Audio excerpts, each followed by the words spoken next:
Hello and welcome to today's episode of So What's the Catch? We are all here on time. Chirk, how does it feel to be here right when the show starts? Pretty good. Pretty good. pretty good. Did anybody else have a rough day yesterday? Because I certainly did. Yeah. No, why? I had to get an impromptu root canal. Ooh, those are fun, huh? Yeah. Yeah, getting Novocaine in your mouth? The Novocaine is the part you didn't The like? Novocaine is what makes people feel good. Yeah, that's I hate getting needles and shots and stuff like that. I'm the same way with the needles, just like beforehand, but once it's there, then I'm okay. That's how I am. Yeah, I'm like when I had to when I had to get the anesthesia for my elbow surgery, I was not a happy camper. This is fascinating. You learn more about Josh's dental history here. Seriously. You want to just violate HIPAA and just give us your entire medical history here while we're at it? Absolutely not, because that's not what everybody came here to watch or listen to. That's HIPAA with 2 P's. All right. Anyway, it is April 15th, 2022. No, we did not jump ahead a year. But it is a busy day in sports because it is Jackie Robinson Day all across Major League Baseball. And then tonight we have the 2 play-in tournament games where it is win or go home. In the NBA you're referring to? Correct. Okay. Just making sure. Yes. But let's start with some Major League Baseball. As I said, it is Jackie Robinson Day, but not just Jackie Robinson Day. It is the 75th anniversary of Jackie Robinson Day. Yes, it is. I was expecting somebody to pick it up there. Well, yeah, that was kind of sounded rhetorical to me. It sounded more like a statement than a question. Thank God. This show's off to a great start. Anyway, the Guardians are hot. How about we talk about that? Yeah, let's talk about that. 4-2 on their 6-game road trip. Yeah, great way to start the year. Well, started the year 0-2, not looking so great. And since then, we've been on a 4-game winning streak. So the Guardians are hot. And home opener is tonight at 7 o'clock. Well, 7:10, 7:05. Yeah. 7. Who cares? 7. Yeah. And all I see in the group chat between the 3 of us is Stephen Kwan. 2 seconds later, Stephen Kwan. 2 seconds later, Stephen Kwan. Excuse me, can I introduce you to our Lord and Savior, Stephen Kwan? Yes, it is Friday. Good Friday. Yes, it is Good Friday. But I think in your mind, Brian, it's Kwanzaa. Sure, I'll go with Kwanzaa. I'll start with Kwanzaa. Kwanzaa's a good one. I mean, that's what you text. That's what you say in the group chat. Stephen Kwan is carrying this Guardians offense to new heights. Let's be real here. It's Stephen Kwan. It's Jose Ramirez. He already has 2 Grand Slams. And it's Owen Miller basically supplanting Bobby Bradley at first base, which is the greatest development of all time, at least for the Guardians this season. Yeah, Owen Miller with the 2 home run game. Absolutely awesome to see that kind of production coming from first base because we weren't getting it from Yu Chang or Bobby Bradley when they were playing first. So I mean, it was a black hole in the lineup when those 2 guys were there. 100%. And now we got guys that put the ball in play. Then we got guys that are actually contributing instead of a bottom half of the lineup that goes 0 for 11, 0 for 12, 0 for 13, which we had in the first couple games, minus Stephen Kwan. Right. Yeah, worth noting that Stephen Kwan set major league records for on base percentage in his first 4 games. So yeah, he got off to about as hot of a start as he was humanly possible. So that was awesome. And now Jose Ramirez has got it all figured out. And as of right now, he's got off to the he's got the most RBIs through 6 games for any Cleveland Guardian player in organization history. So I think that that's a huge accomplishment for Jose too. So everything's kind of clicking at the right time on offense for the Guardians. Good timing going into the home opener tonight. Yeah, very good timing. Very good timing. They'll be playing the best team they've played so far. I mean, Brian, me and you elaborated this on our pod. Mm-hmm. Shout out Guarding the Corner. Go check that out everywhere where pods are. But they're playing the best team that they faced so far in the Giants, and they'll have a tough task. Honestly, the Giants are a better team than the Reds or the Royals. And so we'll get a better idea of where this team actually is performance-wise. I mean, obviously leading the league, leading all of baseball actually in runs scored and run differential is very impressive. Okay. Very impressive, yeah. But at the same time, they haven't played anybody yet. No, that's very true. And not only are we playing the Giants, who are a better team, we're going up against Carlos Rodon, who we have plenty of history with. Jesus. He's a guy that's given this team nightmares from when he was within the division. So a familiar foe, which will be interesting. It's definitely a storyline to follow tonight because there was a time when we were hitting him really well, and then in recent history, he just gave us fits. So it's going to be interesting to see if the Guardians' new approach at the plate and the new direction this team is going hitting wise. It'll be interesting to see how that translates. Wasn't he one of the 4 pitchers that threw a no-hitter against us last year? Yeah, he did throw a no-hitter. He almost had a perfect game, but it was a no-hitter. Yeah, one of the 10,000 no-hitters in the past couple of years. Yeah, it's amazing what happens when the team focuses on contact and not power, and it doesn't look like this team's going to get no-hit at all this season, honestly. Yeah, I would be shocked if this team gets no hit with the approach that we have. Mm-hmm. Yeah. Shout out Chris Valleca. Yeah. And assistant hitting coach Victor Rodriguez, too. The guys absolutely love that guy, too. Mm-hmm. So both of them doing a very, very good job for the team right now. We're used to talking about the pitching coach. And, Carl Willis or the other guy that we're not going to bring up. Right, yeah. That's usually the side of things where we see great coaching from our assistants, and to see it from the hitting side of things is a breath of fresh air for a team that's been anemic on offense for a couple years now. I mean, the fact that I don't got to hear people bitch about Ty Van Berkeley anymore is just so nice. So let me ask you guys this, because in the first 2 games against Kansas City, we couldn't do anything offensively. And then in these last 4 games, the offense has absolutely exploded. Mm-hmm. What type of adjustment do you think the Guardians made to find this offensive spark that they didn't have in the first 2 games? Benching Bobby Bradley and Yu Chang. Mm-hmm. Yeah, the biggest difference is the lineup changes that were made. As soon as you got those 2 out of the lineup, and you see how Owen Miller's producing, and guys like Oscar Mercado, who's not hitting for great average, but he's had some huge moments with a couple big home runs and plenty of RBIs. So yeah, I think that the biggest adjustment was just the people on the field, to be honest. It's those guys. It's putting Ahmed Rosario back at shortstop. I think the Ahmed Rosario left fielder experiment is over after just 5 innings, which I'm fine with. Play the damn guy at shortstop. He's a better batter when he's in the infield rather than the outfield.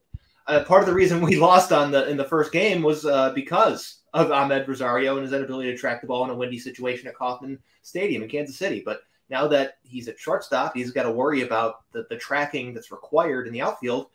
He's playing better. Yeah, when you're comfortable in your position defensively, it makes your approach at the plate much easier. Yeah, I agree with you about that. When guys are played out of position, it kind of throws their rhythm through a loop, and it can change their approaches at the plate too. Right. And I think once they moved him to short and he was comfortable in the field, he's started to hit the ball better. He's not, not setting records by any means or anything like that, but he's producing better than those first couple of games were not good for him. Right. They weren't. And the big knock on Ahmed in the infield is he's not the best defensive shortstop, but you really don't need great defense out of him because you have Jose Ramirez on the other side. You got Andres Jimenez at second. Just have those 2 guys carry the weight defensively on that area of the infield, and just hope that he plays good enough that he's not a liability. Yeah, Andreas Jimenez has actually played a little bit better than I was expecting him to. I don't know why. I just didn't have high that makes sense, Josh. Yeah, he's not a guy going into this season that you had circled on the roster thinking he was right. Things. But I would say up to this point anyway, he's exceeded my expectations at least a little bit. I think the majority of the lineup has exceeded expectations. Let's be honest here. No one saw Stephen Kwan coming like this. I mean, we expected something from Stephen Kwan. We didn't expect him to be, this good in the plate vision and control plate discipline department. Oscar Mercado's hitting for power. He reportedly put on 20 pounds of muscle. He looks like he put on 20 pounds of muscle. He's a much bigger guy. And Owen Miller is finally showing why he's an important part of the trade that we got back. When we got him from San Diego a couple years ago. So, these guys are finally getting the chance to play, and they're finally showing that they belong. Yeah, Josh, I don't know if you noticed this. The first couple of games, we got zero production from the bottom half of the order.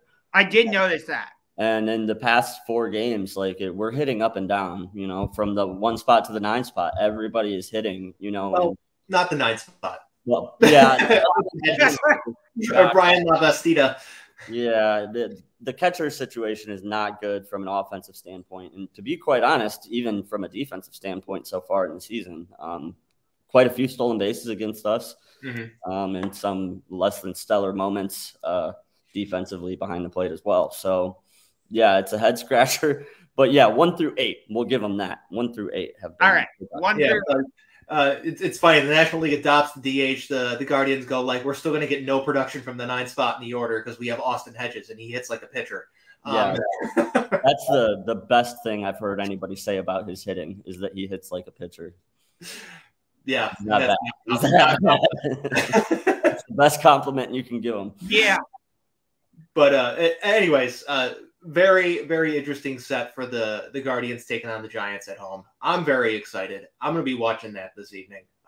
Maybe I'll flip it to the Cavs game later if it's interesting down the stretch. But my priority is the Guardians game, honestly. Yeah, I'm stoked for this home opener. I'm stoked with how the team's playing right now. What were you going to say, Josh? If the Cavs do or die game wasn't on tonight, I would be watching the Guardians home opener, but the Cavs take priority for me personally. I've got multiple screens. I do too, so I'll still find a way to have the Guardians game on, but on my big screen, it's going to be the Cavs. Yeah, I'm with James. I'll passively be watching the Cavaliers, but I'll be actively watching the home opener. I'm super excited for it. I am too. And this little run of success that we're having too, it's just made everything better. The conversations about the team's new name and, the marketing of it. And, I'm happy with everything now. It's okay, I'm all in on the Guardians branding. I'm all in on the roster right now. I'm all in with, them making the big signings of Jose Ramirez and Emmanuel Clase. I'm all in right now and a lot more excited than I thought I would be 6 games into the year. That's for sure. Seriously, the 4 of us need to find a way to get down to Progressive Field and go to a Guardians game. Could be a fun time. Yeah, I'd be down. Yeah, I'm always down to go to the G spot in the corner of I love it. The G spot. Yeah, and if you need directions, Josh, I promise you I can help you find the G spot. Okay. Oh, yeah. But anyways, I don't know how the hell I'm going to segue out of that. As you mentioned, it is Jackie Robinson Day. It is the 75th anniversary of him breaking the color barrier all those years ago. All the teams will be wearing 42 in Dodger blue on their uniforms. I think that's the coolest thing that they could have done. Honestly, I don't know why they've waited this long to make it 42 in Dodger blue. Yeah. I like the thought of the Boston Red Sox having the Dodger blue numbers. How about the San Francisco Giants having to wear Dodger blue on their uniform? Oh, yeah. Oh, God. That's interesting. But, yeah, I mean, it's not their road jerseys, not their home jerseys. Yeah, but this is something that MLB has gotten right for a long time. Jackie Robinson Day is always fun. And it's important to honor his legacy and the impact he had on the game. And to remember that, baseball wasn't even his first sport. Baseball was his 4th sport. So for the guy to have the success that he did, just a freak athlete, you know what I mean? Like to be able to adjust from being a star running back to, you know, being an outfielder in Major League Baseball, and, you know, going through the war and everything else that he went through, you know, guys like Bob Feller and other people that have, you know, went through the World War II and then returned to play more baseball, you know, and I think that that's impressive on its own right. So, yeah, for Jackie Robinson to come up and play for the Dodgers, for Branch Rickey to, you know, put his neck on the line there to sign Jackie Robinson in the first place, then call him up, then have Jackie deal with all the, you know, the bullshit with everyone being, you know, saying horrible things and purposely throwing at him and hitting him. And, you know, I can't remember the Ben Chapman, the Phillies manager, and how horrible of a person he was and how he's instructing his players to do that stuff to Jackie is just, it's honestly for him to just get through that adversity and, you know, be able to, persevere is very impressive. Yeah. And when you look at how this set the table for some of the like Cleveland Guardians legends too, Satchel Paige, Larry Doby, Frank Robinson, like the list goes on. Like he is the one, you know, he broke through, he made that possible. And, you know, those are, you know, three of the best players in the organization's history. So, you know, he was an impactful player to Cleveland even in his own roundabout way. So, right.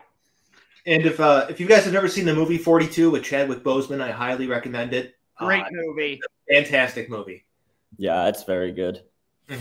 Baseball movies rule. I love baseball movies. Yeah. They're really good. But moving on, Albert Pujols. He's back in St. Louis. He had his first home run as a Cardinal since 2011. He did have his – sorry, guys. Oh, great timing there. It just feels right for Albert Pujols to be back in a Cardinals uniform. I don't know.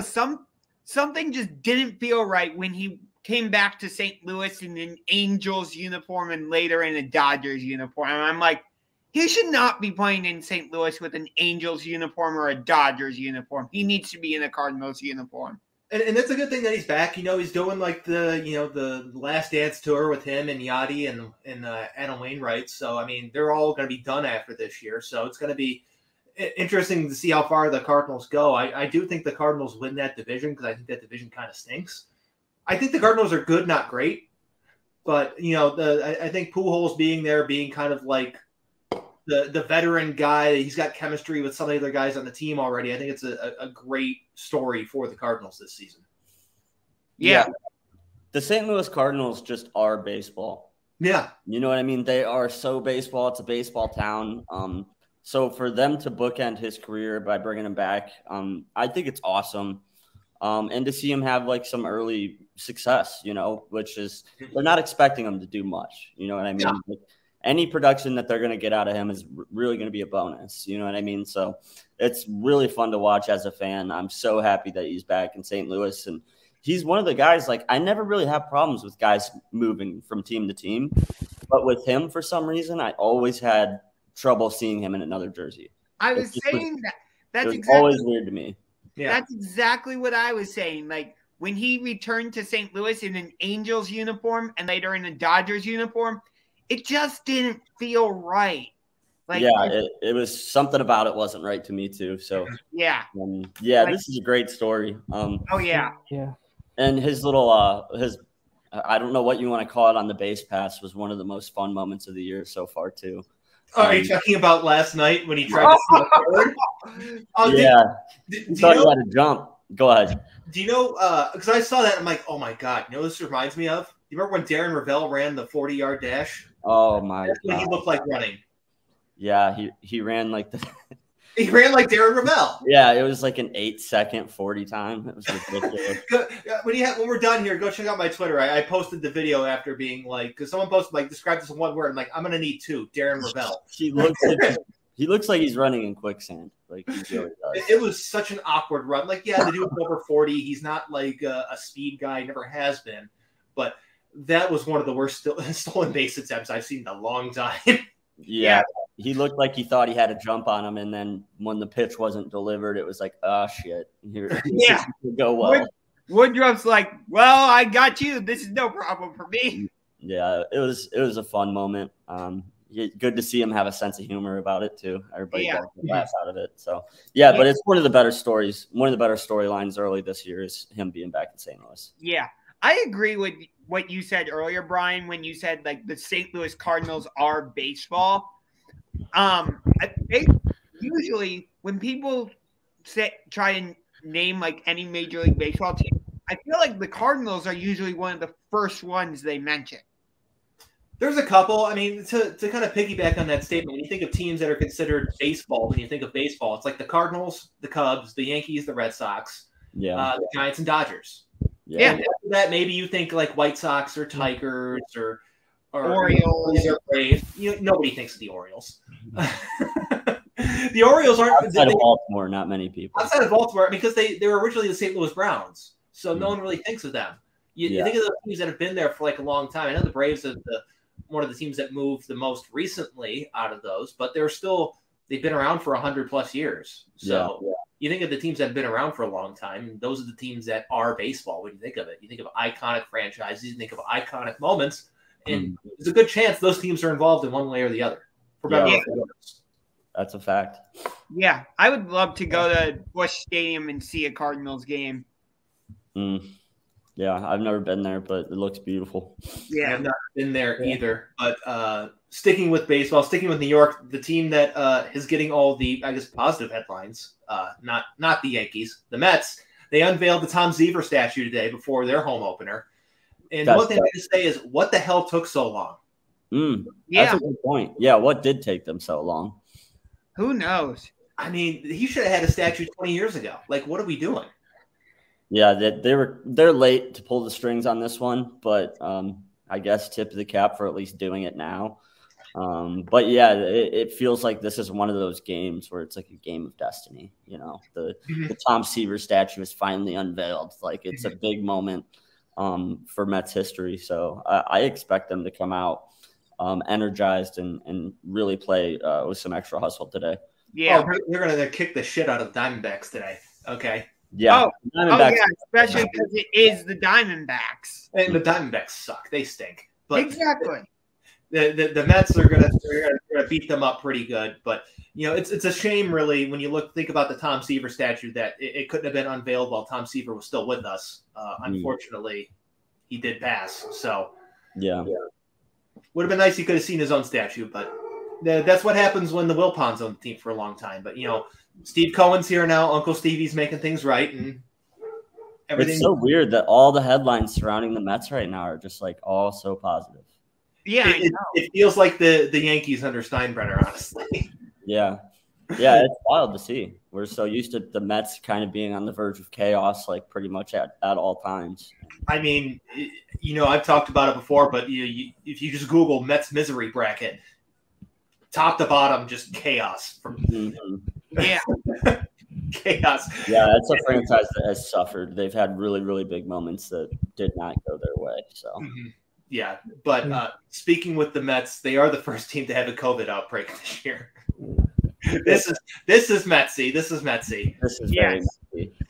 Mark Hanna and Brandon Nimmo both test positive. Apparently, they are asymptomatic at this time, but they were in contact with a member of the coaching staff who did test positive as well. So they will be out. Is there a timetable on that? There's no timetable. There's no COVID timetable list this year either. So when you're test negative, you're back. So right. They could hypothetically be back for the next game if they test negative. But with testing positive, it adjusted their lineup a little bit. So they'll be all right. Want to see kind of how this goes through their clubhouse if it does, because this could have an impact early on. Yeah. If anything's going to derail how things are going now, COVID's always creeping around the corner. It's always there. And when we think it's gone, it seems to, rear its ugly neck again. Right. I think we all picked the Mets to win the NL East on our preview show, if I remember correctly. No, I picked the Braves. Oh. Yeah. I had the Mets as wild card one though, so gotcha. No shade at the Mets. I just thought that the Braves were gonna have a good year. Yeah, I mean, that's fair. It's fair, honestly. Yeah. They were 1A, 1B. Yeah, pretty much. Moving out to the West Coast, the Padres called up pitching prospect Mackenzie Gore to make his long-awaited debut. He was considered one of the higher-rated prospects in baseball just a couple years ago, and he's dealt with injuries and mechanical issues, which have basically derailed his career up to this point. And it's good to see him finally get to where he needs to be. Because you look at the Padres, they're a team that's filled with guys with mechanical issues in their pitching staff, so he kind of fits in with everybody else. You know, there is Yu Darvish, there is Mike Clevenger, and Chris Paddock was there, but he's gone now. Sean Manaea is there now too, but he fits in with all of those guys, honestly. Yeah, this does feel like a really good fit for them. It's good to see him come out on the other side of this injury thing that he's gone through.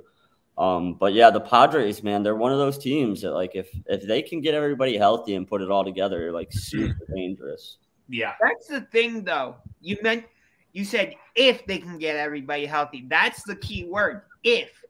I feel like that's been the key word with the Padres for the past few seasons. It's like, if they can do this, if they can do this, or it's like we keep waiting for them to fulfill their potential that's clearly right in front of them, and for whatever reason they keep missing their mark. So I don't know if you guys agree with me on this or not, but I feel like for their general manager, I don't remember his name off the top of my head. AJ Preller, thank you. I think this could be his last season if this fails again. Maybe. It really depends on how they fail and how they don't reach expectations, honestly. If it's just bad roster construction, maybe not.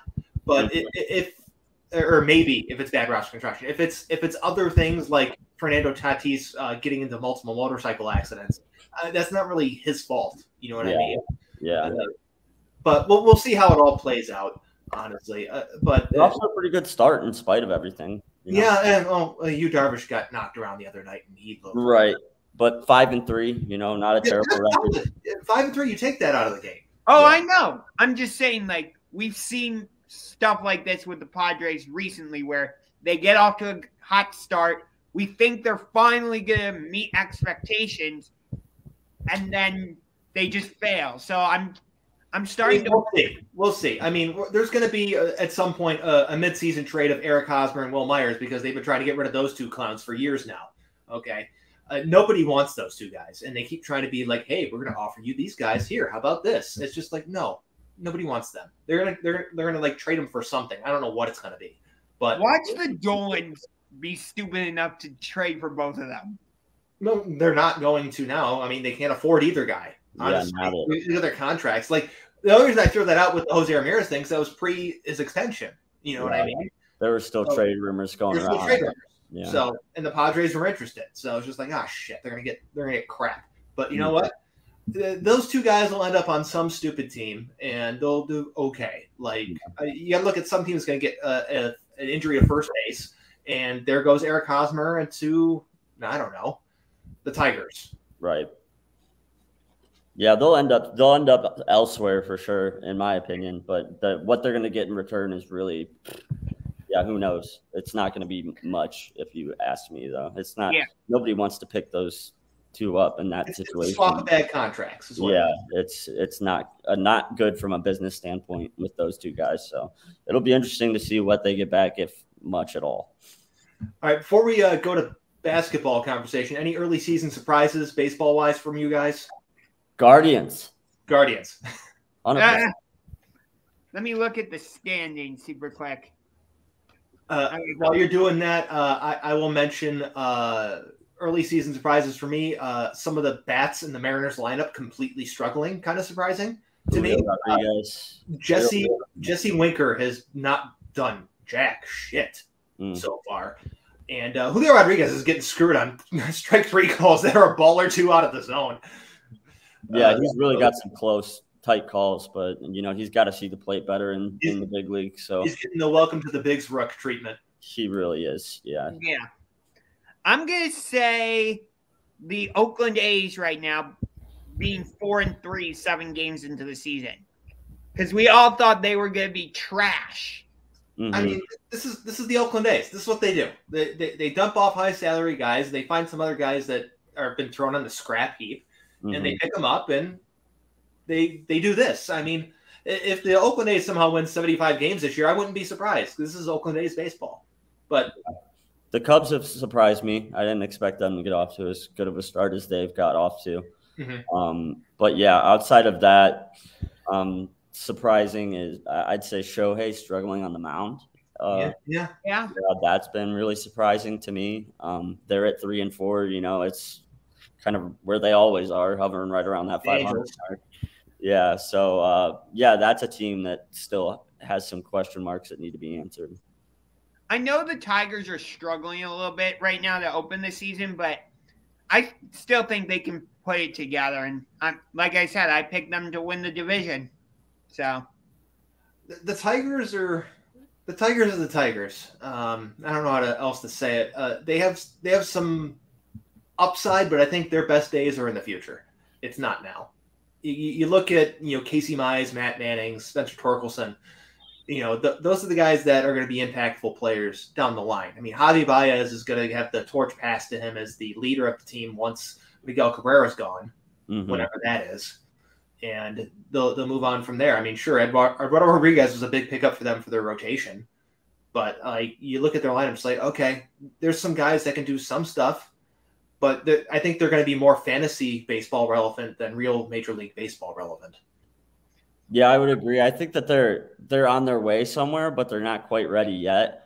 But yeah, you look at how many runs have been scored against them. 36 runs. The only team in the division that's given up more is Kansas City because the Guardians absolutely exploded on them.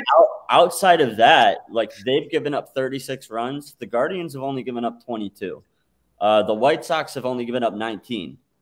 Even better. And then the Twins have only given up 24. So the that's a 12-point gap between them and the Twins, So, it's the pitching has not been the best for them so far, and I don't see any reason why that's going to change. Yeah, I will say my retort to that is it always seems to be that every year, no matter what sport, there always seems to be this team that you think is a year away, but yet they somehow figure it out and come up 1 year earlier, I guess is how, if that makes sense. Ahead of schedule. Sometimes teams are ahead of schedule. Yeah. Yes, thank you. Yeah, I would agree with that. That happens a lot, but I just haven't seen it yet. It is really early in the year, so I will give you that. It's real early in the year, but yeah, as of now, I haven't seen anything from them yet. Right? We feel that way. Yeah. But, I personally the Guardians being the youngest team in baseball, it's pretty incredible what they're doing with this young of a roster. So it's a team that's a little bit ahead of schedule themselves. Exactly. Like I said with Detroit, I like Casey Mize. Torkelson, I think, is going to play really well throughout the season. The veteran leadership of Miguel Cabrera. Baez, I think, is fitting in perfectly with them. How about Miggy busting his ass to home plate on a fly ball to left field? That was great. Awesome. That's a little bit of a lesson in base running for Albert Pujols that he should take some notes on. Yeah, for sure. It was awesome to see him avoid the tag too and be so stoked. He was so excited to cross home plate there. But yeah, it's that's a guy where him being in Detroit, it's just he's always there and he's always going to produce to some level, So if he can recapture any of his old magic in Detroit, then yeah, maybe they'll get hot and make some noise. But as of right now, nothing to be too excited about this season. So let me ask you this with Miguel Cabrera, because he won a World Series with the Marlins. So do you think when he goes into the Hall of Fame, because I think we all agree he's easily a first ballot Hall of Famer.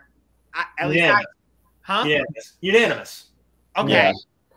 Do you think he goes in as a Tiger or as a Marlin? Tiger.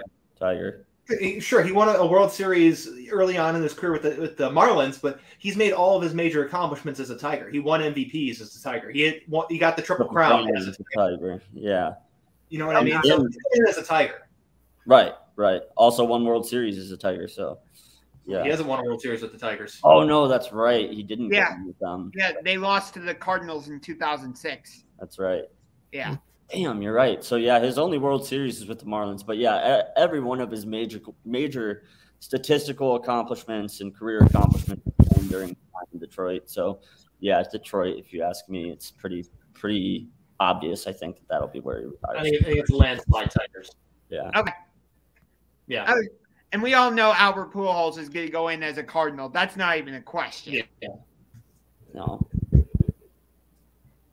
I mean, for what it's worth, of his entire career, Miguel Cabrera has played, 15 of his 20 years in Detroit. Yeah. So 75% of his, career has been spent in Detroit. So Yeah, he's going in as a Tiger. yeah. And not only that, but in his 5 years with the Marlins, his rookie year, he only played half a season too. So he only had four full seasons with the Marlins. So yeah, he's a Tiger. Fair enough. All right. So Cavs time. yes, because it is win or go home tonight. Wiener go home? That's what I heard. Wiener Could go be dollar home. dog night. Well played, Turk. I am decked out in Cavs stuff. I even have Cavalier socks. Oh wow, that's The lucky socks. They're the lucky socks. Hopefully. We are going against Trae Young and the Atlanta Hawks. So, yeah, I'm not excited about that matchup, but I'll tell you what, with Tuesday's game, I was not expecting us to win against Brooklyn, but I didn't think we were going to keep it that close either. There were points in that game where Brooklyn was up 20, and I'm like, oh, we're going to get steamrolled tonight. We kind of did though. Like we got it close for moments, but like we really got dominated that whole game. Brooklyn owned that game. That game, the scoreboard lies in that game, honestly, because the Nets were up by so much they didn't have to really work as hard or try as hard. It was run out the clock time. It wasn't like if they had their starters in, they would have won like by 50. Okay, but like they didn't. You saw them relax. You saw them take, fall off the gas. I mean, the final score is not indicative of what that game really was. Brooklyn owned that game from start to finish. Yeah, there was never any doubt that they were going to win, and that's why I agree with what James is saying. Like, I don't think that their victory was ever in question, even when it did get as close as 7 points. Nobody was going, oh, they actually have a chance of winning this thing. Like, it was more like, oh, well. Yeah. Here they are.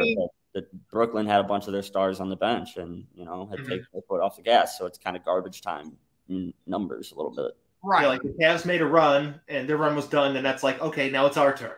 Yep.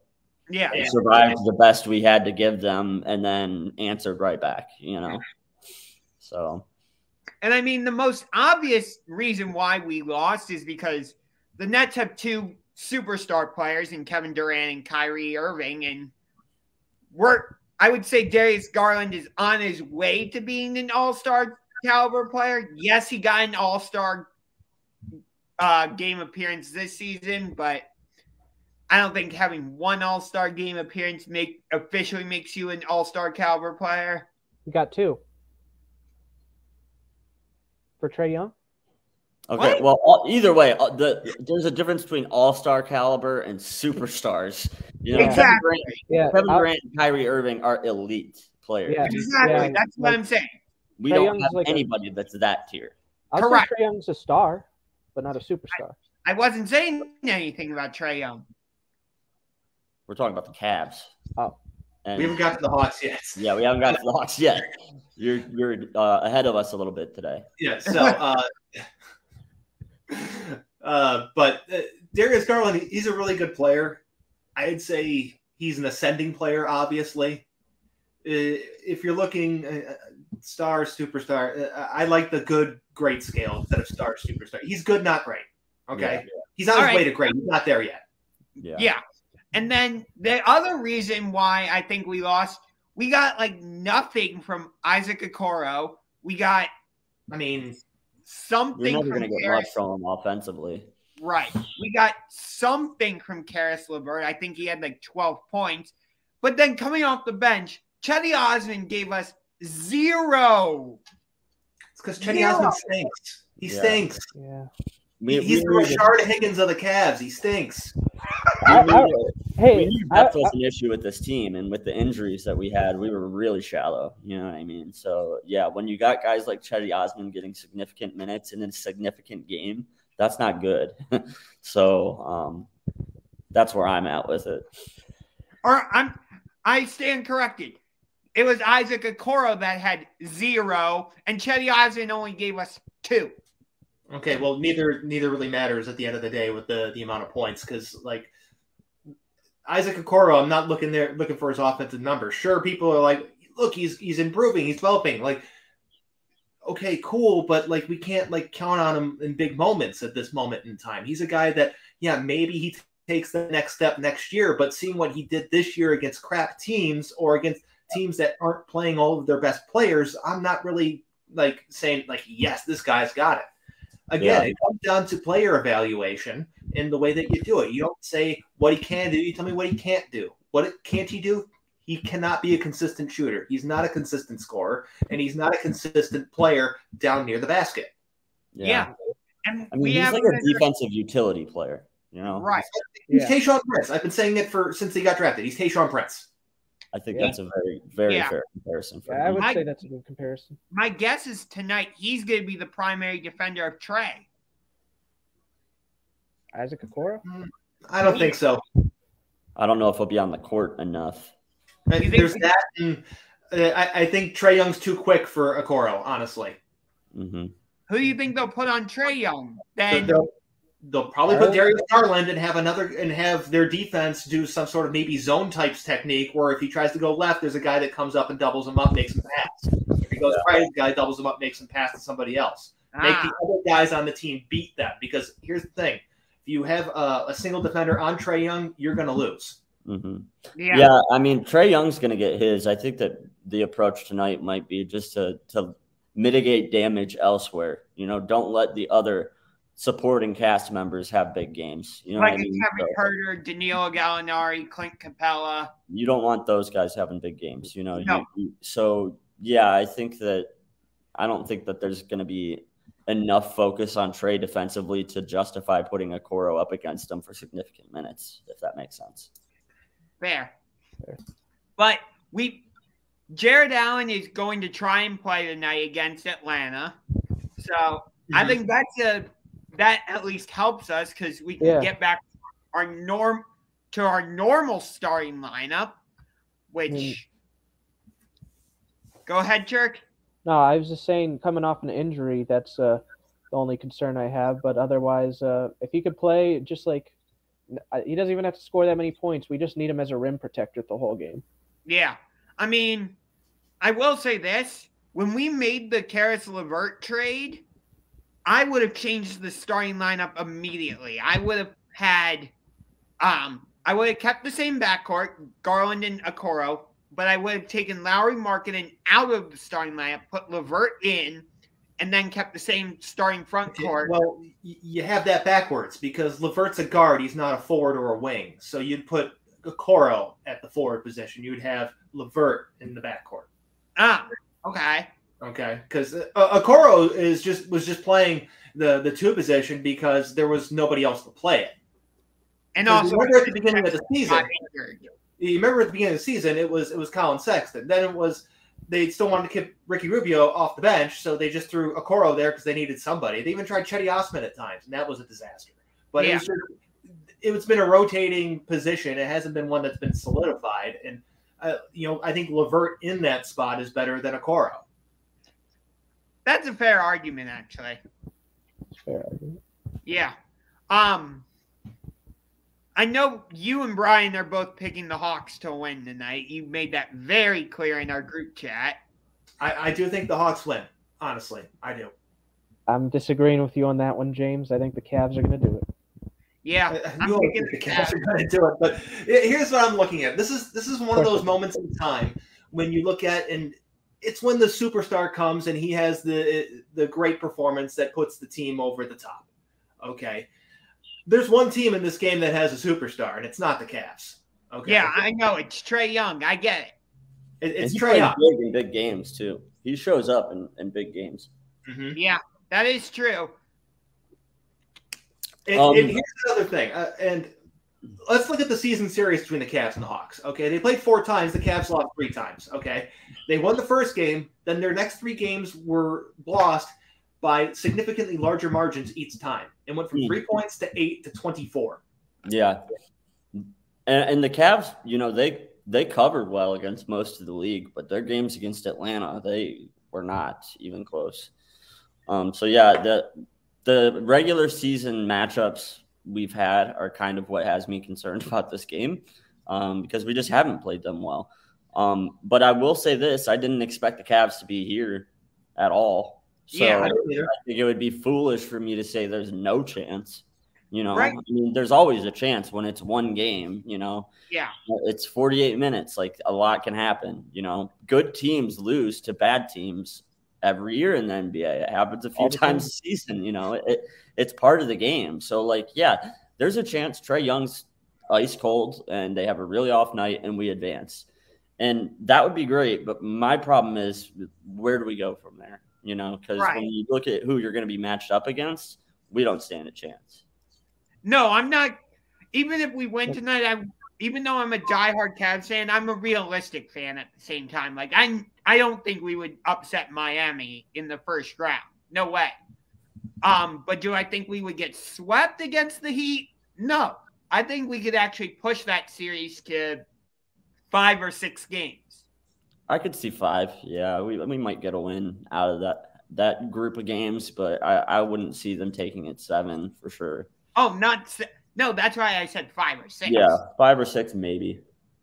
Right now, I'm looking at the odds on the ESPN app. Atlanta's favored by 2. Mm-hmm.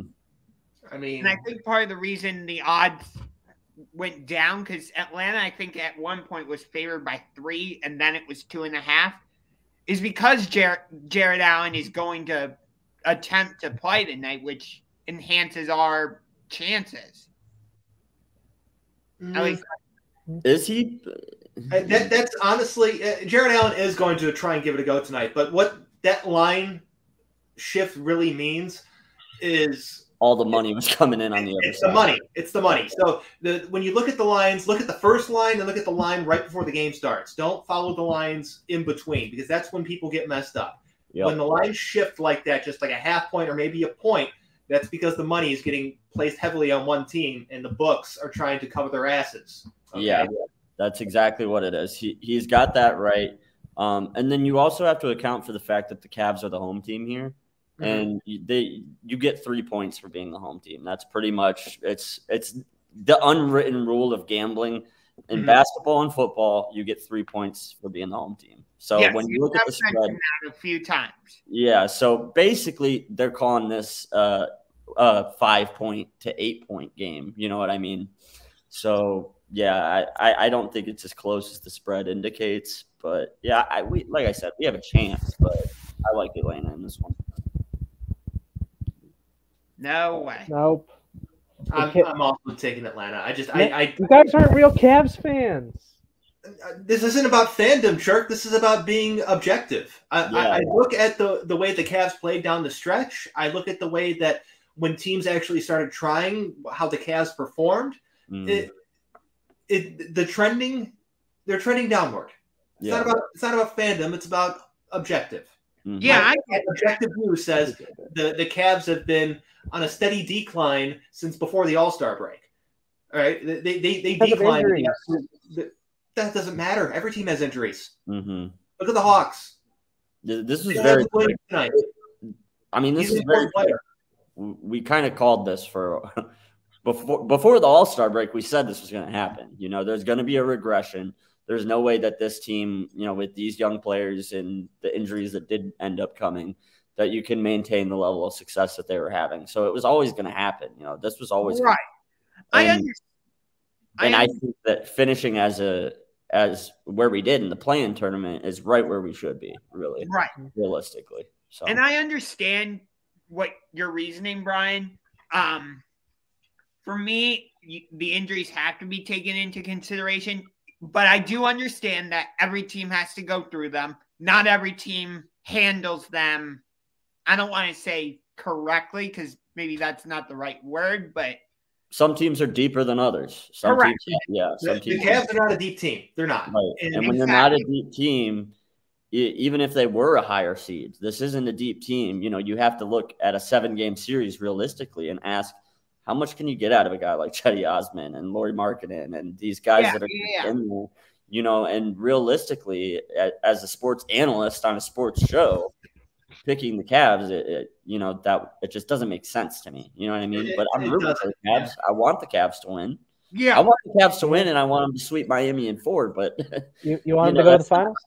You know, just because I'm a fan and I want it to happen doesn't mean that I believe it's going to happen. Right. You know? So. And trust me, I totally get what you're saying. And to a certain extent, I do agree with you. Like, am I showing that I'm a diehard Cavs fan today? Yeah. But at the same time, I'm going to be objective and realistic. I know that Atlanta has Trae Young, and they have other guys, Bojan Bogdanovic.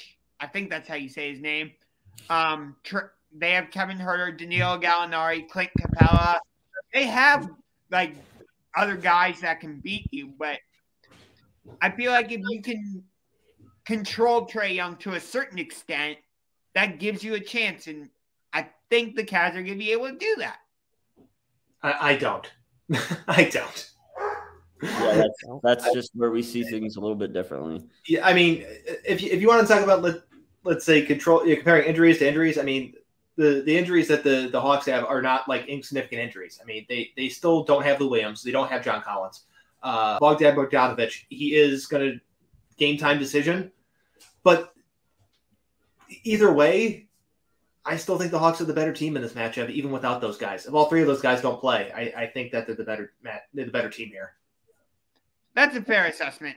I'll give you that.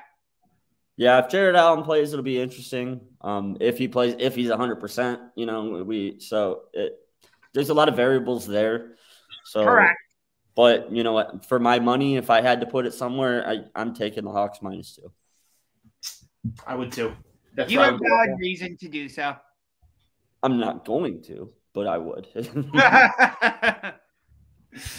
He's got his money on the Mets game right now. Is what he's got his money on. Yeah, I'm looking at that Tom Seaver statue unveiling and all of the stars aligning, and Frankie a hit. He'll probably have 4 home runs today. It's in the cosmos, damn it. Yeah, he might go 6 for 5 today. Yes. In what world? Brian's world? Yes. Okay. Yes. Mets world is where it's going to happen. Mets world. But yeah, one of the better teams to bet on right now is the New York Mets. They have been beating the odds makers throughout the season so far. So yeah, it's been a fun team to have some money on. So let's talk about the other playing game, Pelicans Clippers. Clippers should roll tonight. Yeah.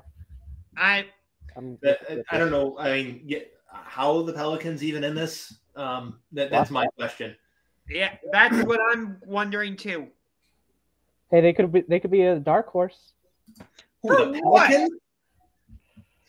Yeah, it's interesting. The line is even on this game, which is crazy to me. So I'm definitely going to. Yeah, that's what ESPN has it at even. Yeah, Paul George is out, so that could be why. Yeah, that's got to have that's a lot to do with it. I mean, is it just because the Clippers are so just fucked right now with injuries? Kawhi Leonard, I out? Guess. Out. If New Orleans, the Pelicans could win. I guess they could win. They shouldn't. I don't see this. I'm putting money on LAC here. I think this is a good bet. I think it's a safe bet tonight. Gosh, yeah, I like that a lot. Yeah. So yeah, I don't understand that either. Maybe it's the overvaluation of Paul George or an undervaluation of the rest of the team, but that's surprising to me because the ESPN matchup predictor index thing, which I don't understand how the fuck that works or if it's even real. But for all intents and purposes, usually it's in line with the Vegas odds a little bit, you know? Yeah. Like if it's an even line, it's hovering at about 50, 51% matchup predictor. This one's at 73% Clippers. Really? Their starting lineup's going to be Reggie Jackson, Norman Powell, Marcus Morris, Nicholas Batum, and Ivica Zubats. Okay? Mm-hmm. What part of that says 73% in favor of winning this game? Yeah. Good Lord. I mean, granted, I don't know what the Pelicans starting lineup is, but I do know that the Clippers are going to be without two of their best players on their entire team. Right. Yeah. I mean, if the Clippers win, will they beat the Suns in the first round? No, but they can at least. This is the get swept, but this is the Suns in 4 Invitational, is what this is. Okay, shout out that guy. Shout out that guy. He had a moment in the sun. I didn't mean that, but it happened. So you don't think the Clippers can make the series at least interesting against Phoenix? No, it's the Suns in 4 Invitational. Mm-hmm. I think the Suns are far and away the best team over there. So. Oh yeah, God, this lineup sucks for the Pelicans. The only guy worth the damn is C.J. McCollum, who I forgot is on the Pelicans. If New Orleans wins this game, Phoenix is going to win every game by like 30. Mm-hmm. So it's C.J. McCollum, Brandon Ingram, Herbert Jones, Jackson Hayes, Jonas Valanciunas. That is the Pelicans starting 5. Good Lord. Good God, that is not bad. Terrible. Larry Nance Jr. coming off the bench with Devontae Graham. Is some other guys. Oh, Tony Snell's on this team, apparently. My goodness. Who's going to watch this game? That guy. Nope. No, I'm watching I know who's going to watch this game. This just sounds like a JV team. It's like a JV team of the NBA. That playing game between San Antonio and the Pelicans was like 2 ugly girls fighting. What? What? What the fuck did you just say? What just happened?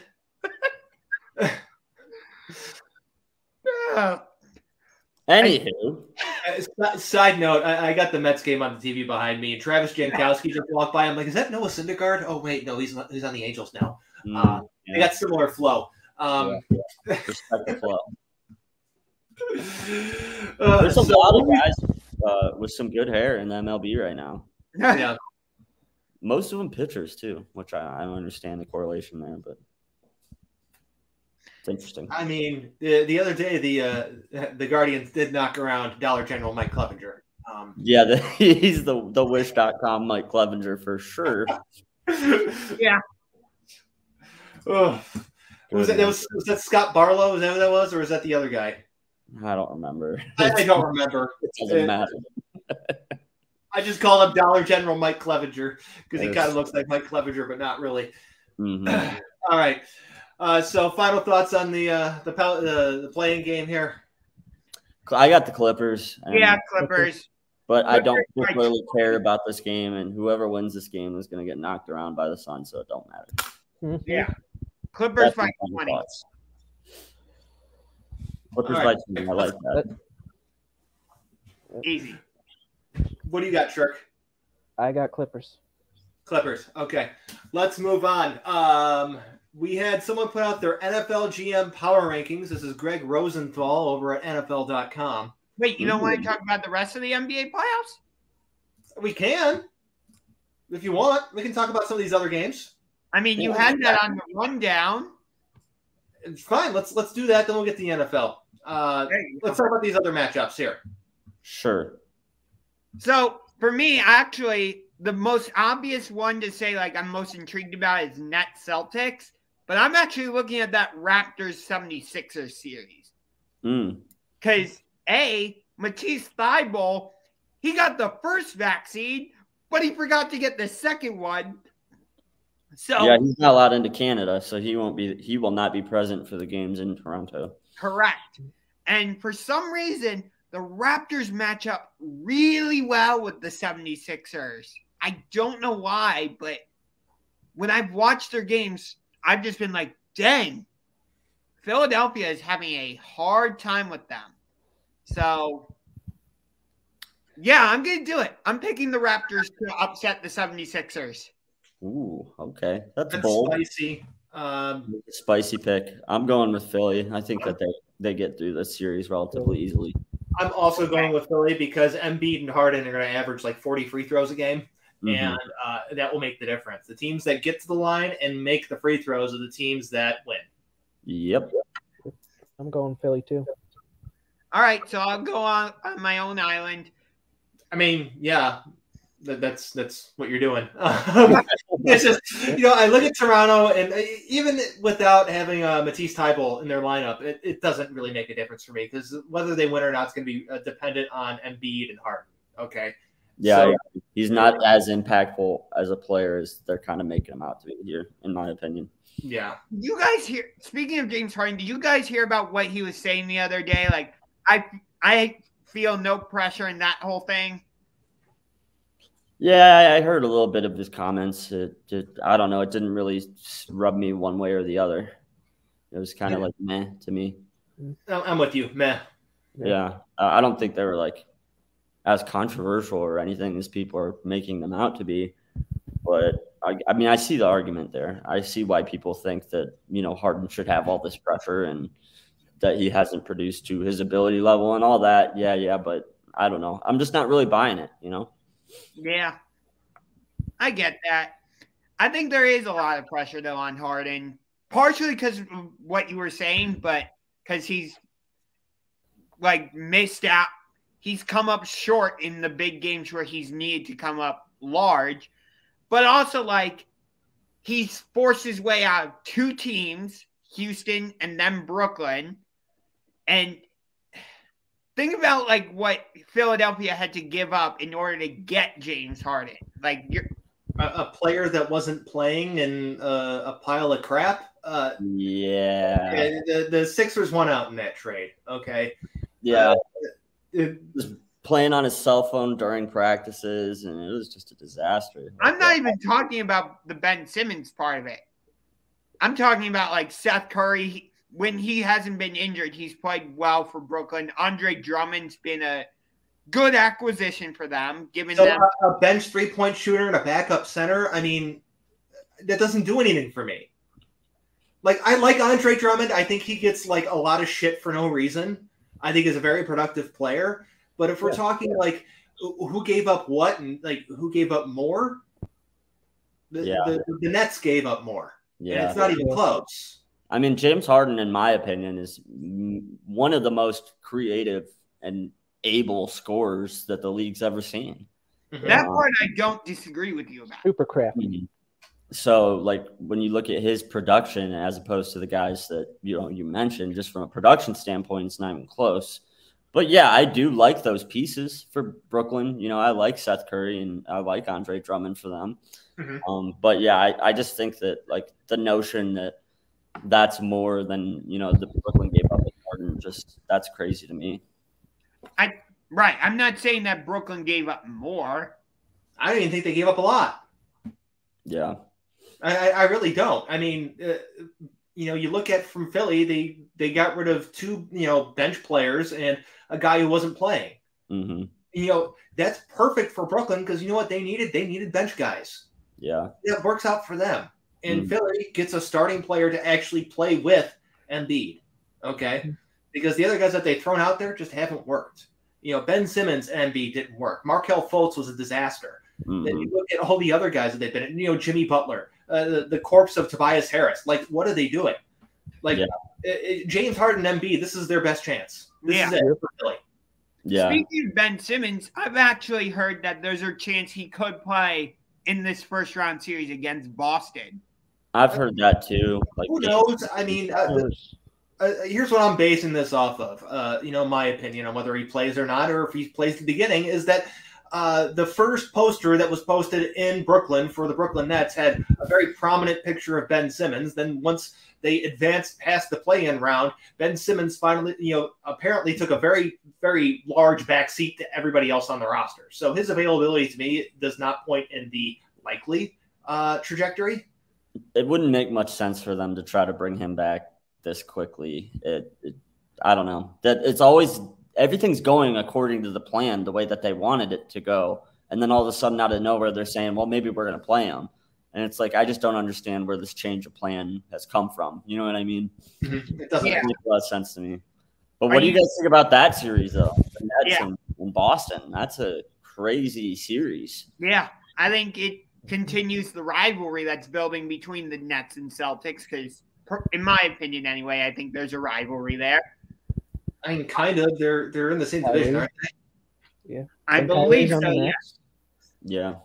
I mean, but I think Brooklyn's probably like the best 7 seed of all time. Oh, yeah.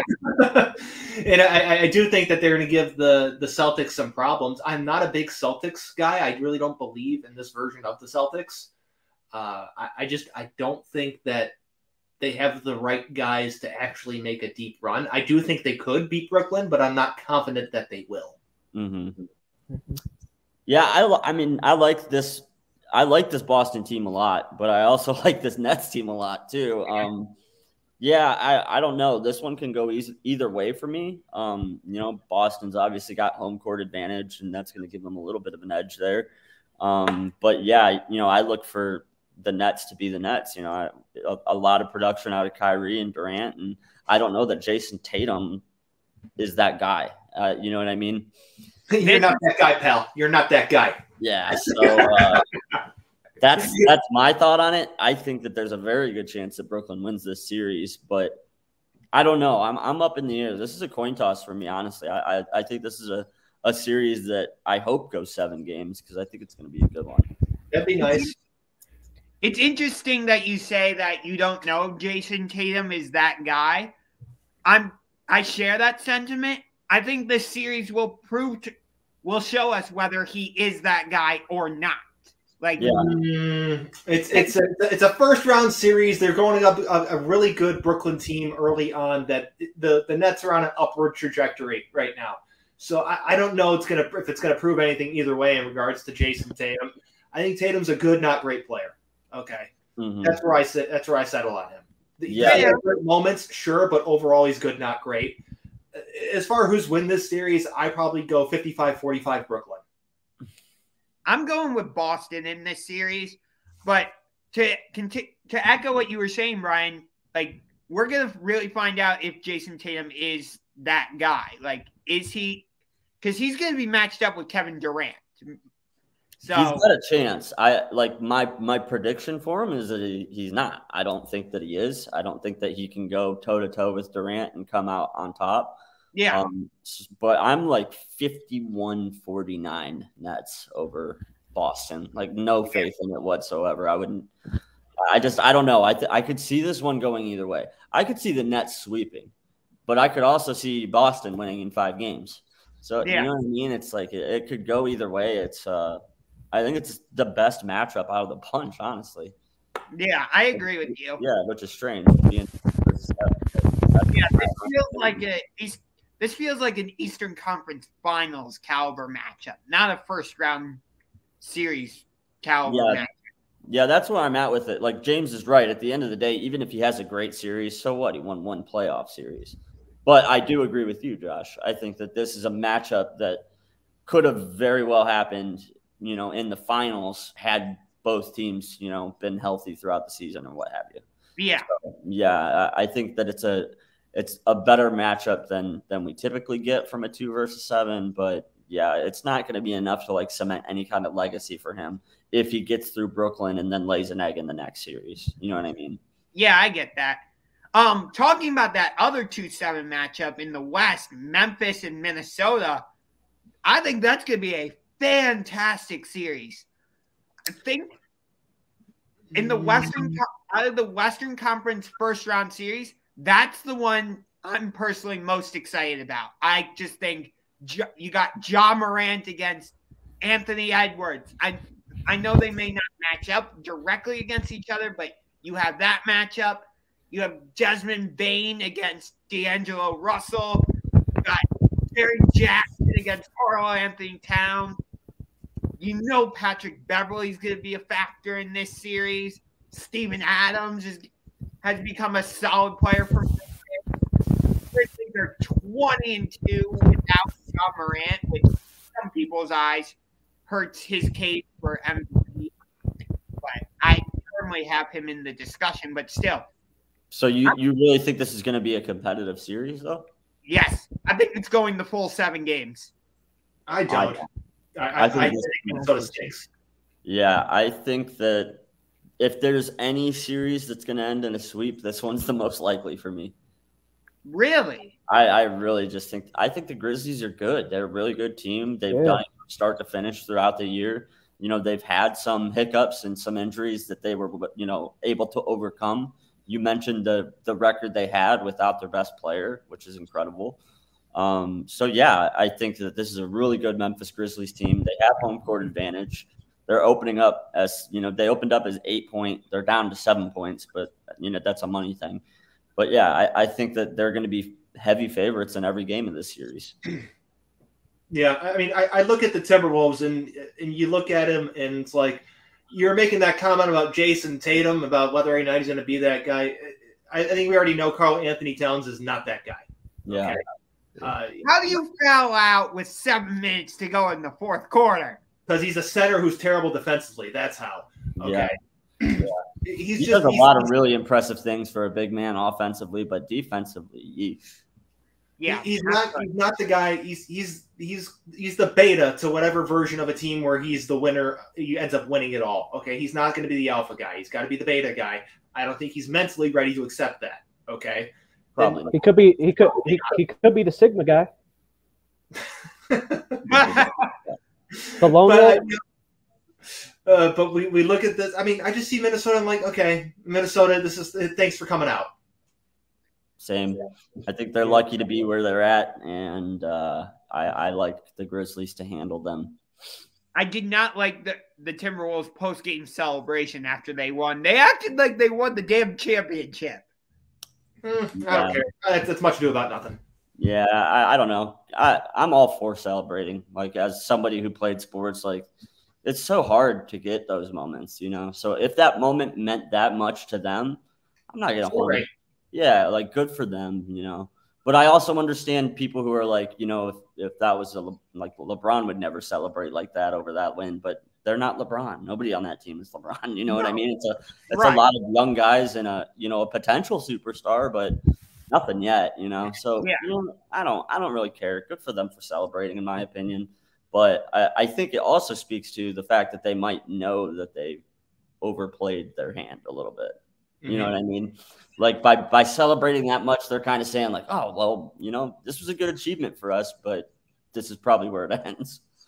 It is. Oh, I'm not picking Minnesota to win the series despite it going the full 7 games. I'm still picking Memphis, but I think it will be a really competitive and real. For me personally, I want it to be a really fun and exciting series because these are 2 young teams that I think Minnesota has a lot of potential. Beverly continues to stay there.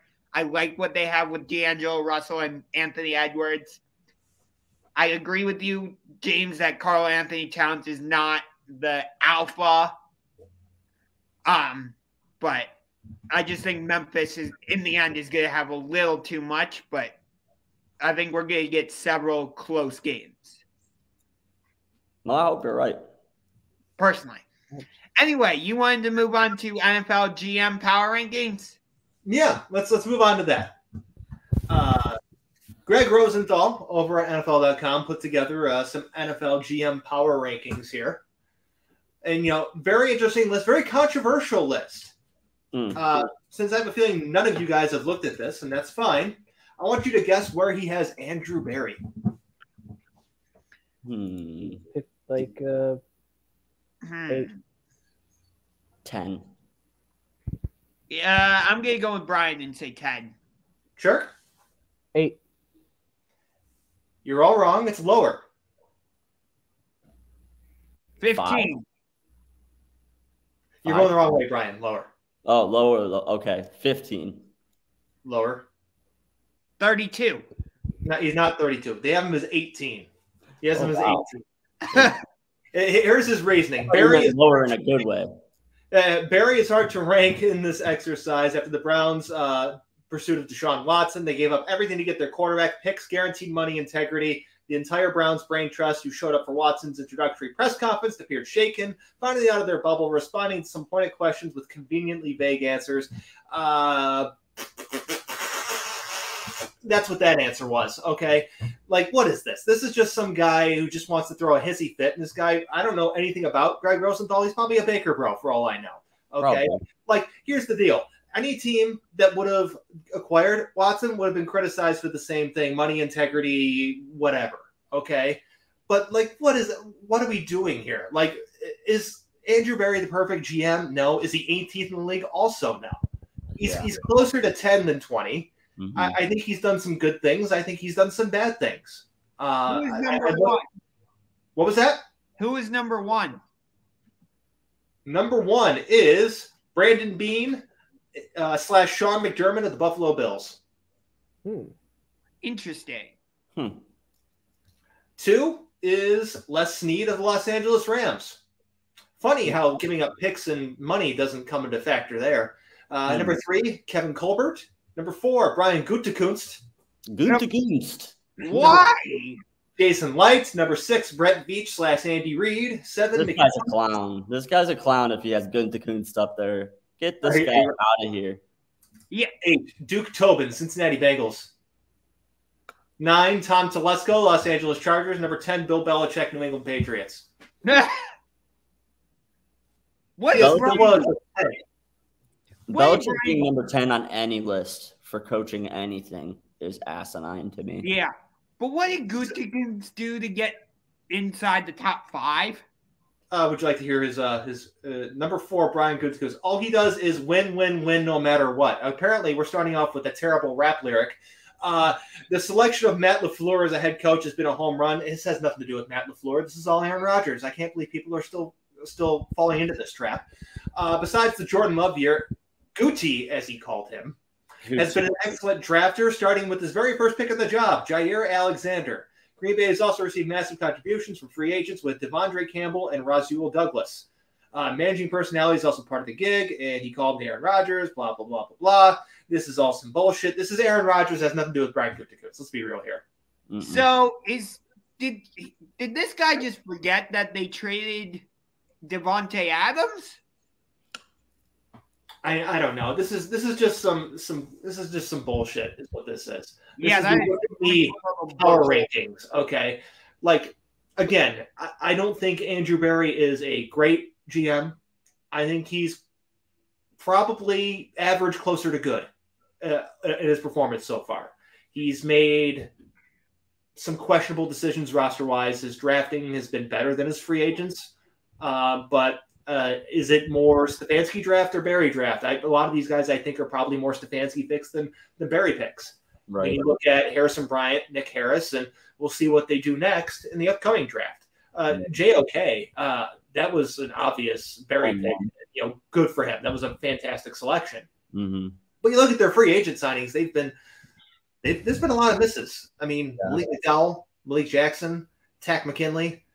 Yeah. Earl Joseph. Yeah, he leaves a lot to be desired in the free agent department. But drafting, he has been one of the better GMs in my opinion. So I think this person's just mad because he had some I guess perception of what Andrew Berry was, and then he realized Andrew Berry is not some PFF draft nerd. He got all pissed and threw a hissy fit. Yeah, that's what it sounds like. It's what it sounds like because they used to be all in on him, and then he starts going against the grain a little bit, and now all of a sudden he's 18th. Yeah, like I'm sure if they didn't acquire Deshaun Watson, Berry would be like 3rd on this list. Okay? Right, and it's like, does one player a GM make? Even if it is a player as big as Deshaun Watson, no, in my opinion, And we talked about Deshaun Watson at the time, like every team that acquired him. Would have gotten some sort of blowback, but it feels like the Browns have gotten the most out of all the teams that have acquired him. Yeah, and here's the fact of the matter is when he was found, not to be criminally liable for any of this, he was going to end up playing on an NFL team again somewhere, no matter what. Exactly. Once that happened, he was going to end up somewhere, no matter what. So, you know, the holier than thou thing with this, like Andrew Berry sacrificing whatever integrity. I don't buy that. You know what I mean? I don't either. I don't think that it's fair, honestly. Yeah, it's not fair. And I wonder. I don't know. I wonder if Andrew Berry wasn't a person of color too, if he would be a little more friendly to him on this list too. That's fair. You know what I'm saying? Because some of the people on top of that list, I don't think are worthy of being there, and some of the representatives that, you know, are people of color, I think deserve to be much higher on that list. So that's something that might be worth asking this gentleman if it played a part in his rankings. You know, that's fair, because 22nd was Ron Rivera and Martin Mayhew. Jesus Christ! Like, Martin Mayhew was a disaster in Detroit. Let's be fair, he was. Yeah, in Detroit, sure, but it seemed to be okay in Washington. Yeah. In spite of all of the chaos surrounding that organization, you know. Right. Do you think that partially Andrew Berry got placed 18th because of the whole Baker Mayfield situation? Oh, a lot of it has to do with Baker Mayfield. Baker Mayfield still has a lot of fans in the media, and, you know, a lot of people that cover football. He still has a lot of fans. I don't know why, but, like, he still does. I have a theory. I'm ready. All right, let's get it. Baker has enemies within the media who have been very open and public about their dislike and disagreement towards each other. And I think that a lot of people in the media have those same people on their list of people they don't like. You know, that's people, fair. I write better than this guy, or, you know, I make better, whatever. So that's what this feels like a little bit to me too. So, but that's just a theory. Just throwing that out there. He's always had the enemy of your enemy is your friend, is the saying that I'm getting at. You know what I mean? Yeah. So I think some people team up with Baker because they share a mutual dislike for a guy like Colin Cowherd. Yep. Yeah. Yeah. But I don't think, like, the Baker situation, though, like, this is all Baker Mayfield's doing. You know what I mean? Like, everything surrounding this situation could have been avoided had he handled things like an adult and like a professional. I mean, he's a man child, Baker. Yeah, I don't hold that against Andrew Berry. Like, why is that Andrew Berry's fault that Baker Mayfield's a diva? You know what I mean? Granted, I don't care for Tony Grossi, but, like, doing the whole Jesus Tony thing in the post-game press conference was a bad look. Like, I thought it was funny because, again, I really don't care for Tony Grossi. I think he's very brash. I think he's very elitist, okay? Yeah. And he has no business being elitist, okay? But there's a time and place. Post-game press conference with cameras is not time and place.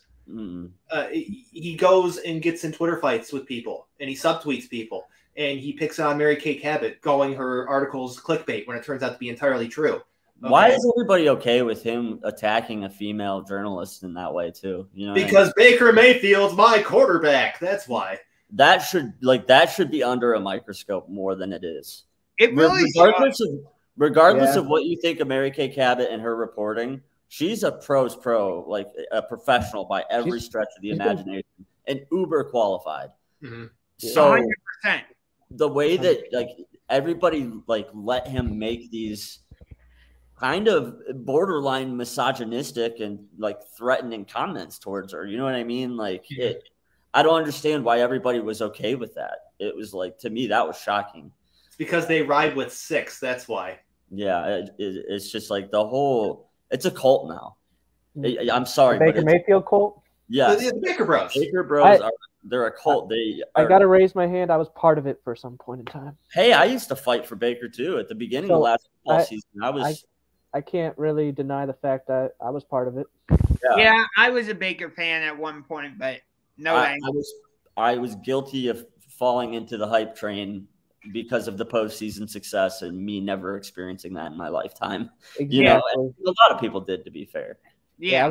I was thinking he was the next big thing for a minute. I love how James is just like smirky over there, like, hi. But wait, guys, he could still probably not. No. If you guys go back and watch like the first couple episodes, I was even on the show with you guys because it was the beginning of football season. Like, I kind of went toe to toe with James a little bit, being devil's advocate and just trying to, you know what I mean?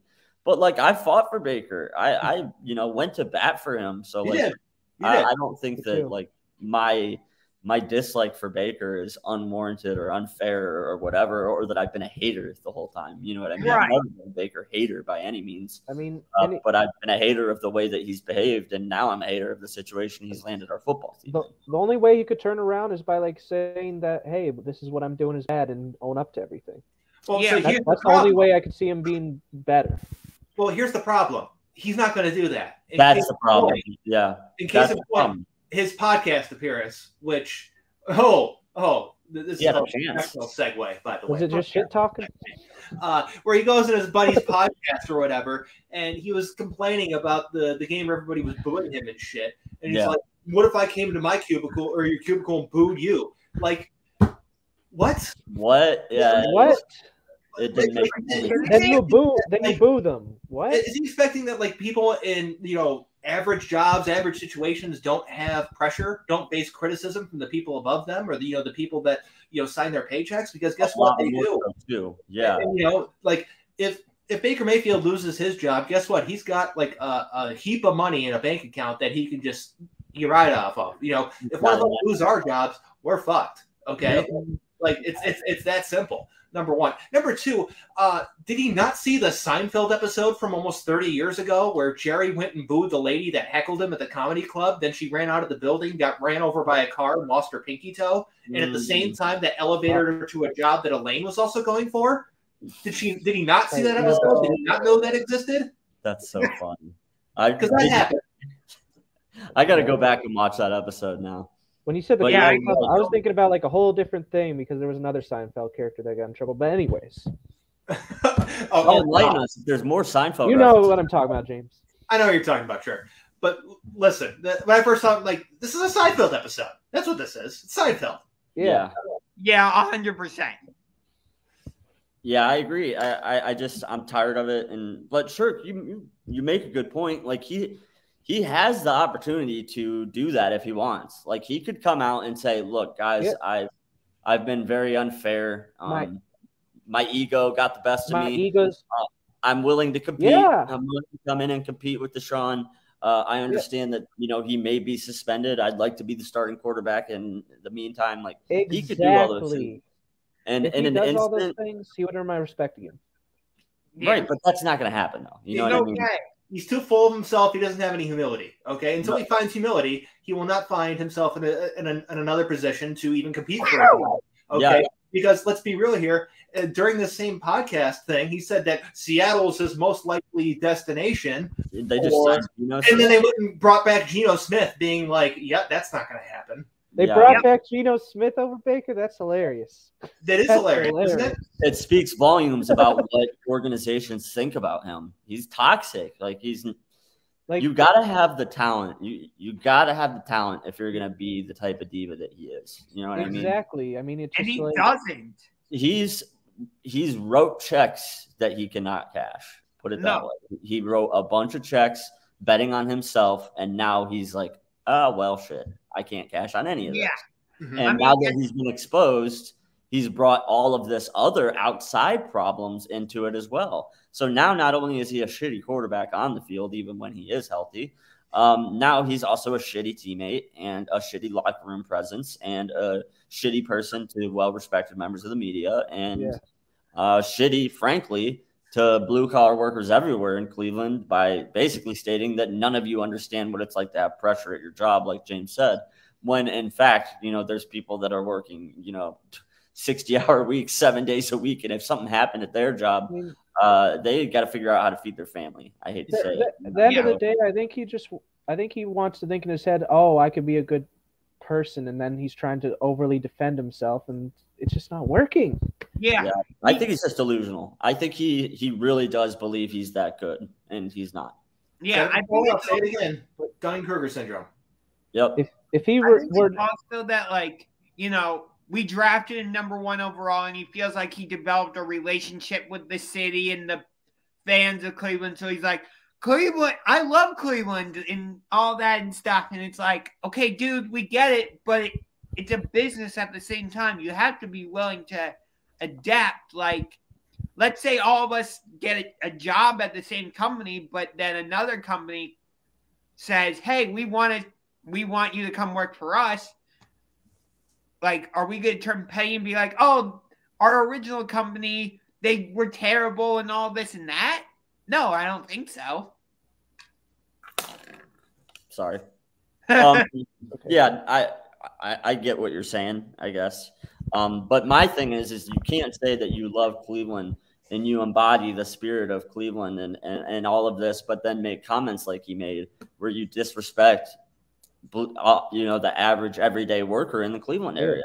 So like you can't do both things. You can't say I love Cleveland, but I don't love these people that booed me. You know what I mean? Exactly. That's what I'm trying to say. And you most have to of have the it one people, way or the other. Do you love Correct. Cleveland? Do you love their fans? Or do you hate Cleveland fans? Because right now it sounds like you've got more problems with the fan base than you do good things to say about it. I mean, thing is, being booed, I mean, why not just use that as although he probably maybe he should just get rid of social media. I think that's the best thing. Just don't go on. It wouldn't hurt, but He still had people monitoring it for him. Okay, Yeah. That's exactly what I said was going to happen. Okay, yeah, and He's got an unfortunately, addiction. his only chance at making money now is going to be outside of football. So canceling his social media accounts would not be wise from a business standpoint for Baker, because that might be the only thing that makes him money for a while. bingo. Is, sponsorships, commercials, all that sort of thing. Yeah, he's going to need that moving forward. So I don't anticipate him deleting all social media and all of a sudden becoming a monk and this great leader and great teammate. It's just not going to happen. Hey, if he pulled a Ricky Williams and did that, I think his life would get better. Here's the difference. Ricky Williams is actually good. Yeah, Ricky Williams is a beast. Yeah, like a real beast. Now he was a Ricky beast. Williams even quit when he came football back. for a couple years just to smoke weed and get high, and came back and played for the Dolphins. Was still good. I love Ricky Williams. So. I do too. He's one of my favorites. He signs autographs, smoke weed every day too. Like every time he signs, it's Ricky Williams, smoke weed every day. I love it. Speaking of that, it's coming up soon, 420. Yeah, 5 days. But- 5 days. But back Yeah. to sports. For because those who that's kinda where we're celebrate. at. Yeah. For those who celebrate. It is a good number. It is. But anyways, moving on, sticking with football and sticking with the Browns, kind of, almost. Colin Kaepernick had a workout with a group of players, including David Njoku, Jakeem Grant, and Jarvis Landry. Wow. I find So- that very interesting. Interesting for the Colin Kaepernick working out part, because it seems like he's trying to do something. He did have his glorified pro day at the Maize and Blue game in Michigan, Yeah, which was weird. that was very weird. It was very strange. And then he's doing this, and I'm not necessarily looking at the Kaepernick aspect of this. I'm looking at the fact that it's Njoku, it's Grant, and Landry participating, okay, which are two current Browns and one former, maybe again, future Brown in Landry. So elaborate a little bit on that, James, and what you think this is. What is this saying? Well, Yeah, I see where you're going, and I see where it's leading to, but I want to hear. what I'm seeing is that, one, the Browns I know are still in the mix for Landry. Okay, they're still in contact with him. They're still trying to work something out. Mhm. Okay, the last time we saw Landry involved with workouts of players that he was not on the team with, it was him, Baker, and Odell before Odell got traded to Cleveland. Interesting. Okay, so the dots I'm connecting here are two current Browns, another guy who's a free agent who may come back to the Browns, working out with the same quarterback. It's good to see. It's So- definitely something to be optimistic for. You know, the fact that he's still working closely with Cleveland teammates and former teammate. But yeah, I think that does say a lot about the situation with Jarvis Landry, and I just hope we re-sign him because we don't have wide receivers right now. So it would make a whole lot of sense to bring him back. I don't see better alternatives out there right now with us not having a first round draft pick outside of trading up somehow and getting one of those stud wide receivers. I think Landry's the best option that we have. He is. And I think they should sign him not only because he's the best option that they have, Oh my God, the Diamondbacks just had a major league moment. 3 guys converging on the ball, and it drops between all 3 of them. Yep. But anyways, looking at the Browns, what this does if they were to sign Landry, gives them flexibility in the draft. Okay, so they don't have to pick a wide receiver there. They can if he's the best player available, or they can go defensive lineman, like a defensive tackle or a defensive end, maybe a linebacker. And let's be honest, it's a way deeper draft at those positions. So the chances are you're getting a much better player there than you would be drafting a wide receiver late. Yes, exactly. So if you bring Landry back, it gives you flexibility and versatility in the draft, and that's the best way to get there, is have all your options available to you. If you get pigeonholed and backed into a corner, that's when you end up making a mistake like Brian Robisky at the top of round 2. Yeah. Yes. God, I would love if we brought in Colin Kaepernick and Baker was gone. Not because I think Kaepernick would be a great quarterback for us or anything, but how funny would it be if the Browns signed Kaepernick and got rid of Baker? That would be hilarious.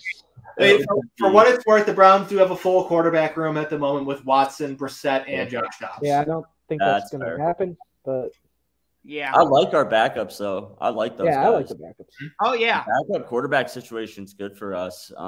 If there is a 4 to 8 game, whatever, suspension for Deshaun, Jacoby kind of gives me some Nick Foles vibes a little bit. Who does? Jacoby. Gives you Nick Foles vibes? I don't know. I've seen him play some really good football, like when his time in Indianapolis and stuff. So I don't know. He's been in New England for a brief moment. Yeah. I think if we do bring back a guy like Jarvis and he's got targets like that, he could be a nice player for us in the time being. Yeah. And he has a little bit of mobility, so he could be a little bit of a dual threat quarterback. Yeah. He has the ability to run. He's not a running quarterback. He's a quarterback who can run. Really. He's not a running quarterback, but he can run. Yeah, exactly. So, that's fine. So it gives him some, I guess, flexibility at that position as well. Yeah. It makes sense because all of the quarterback room are similar style quarterbacks, but one. Who's the odd man out? Baker Mayfield. So it's already like we've moved on. Like the offense is not to be built around Baker. Yeah. Like, that's the thing that sucks now is because we used to have all the leverage in the situation, but now it's the other way because everybody knows we don't want Baker. We don't need Baker. So what are they going to give us for him? You know what I mean? It's like a ham sandwich. Exactly. You'll be lucky to get a ham sandwich. You're going to get a spam sandwich. Yeah, it might be a spam sandwich. Yeah. I might take a spam sandwich over Baker Mayfield and his contract, actually. Hey, you'll take a Facebook message? I'd take a spam sandwich, and I'm a vegetarian, so. Ooh. That's saying a lot. Spam is as non-vegetarian as it gets. Spam is garbage, man. It's an amalgamation of just meats and bones and that's what spam is. It's the leftover parts from what they make a hot dog out of. So it's the leftover parts of leftover parts. Yeah. Listen, I love a good hot dog at a ballpark, but I don't want to think about how they're made at all. Yeah. I agree. Ignorance is bliss in that case. Don't read The Jungle. How hot dogs are made. I watched the show How It's Made.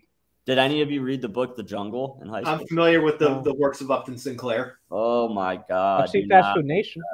Do not read that. I remember that changed my view on the food industry permanently. Yeah, but Fast Food Nation. I don't know. Or The Jungle. The Jungle. The Jungle, not Fast Food Nation. No, The Jungle was a book by Upton Sinclair. Yeah. Yeah. When did this become the food hour? All right. Josh said bring it back. It's time to bring it back. We had too much class. James and I have too much class. We're talking about classic lit now.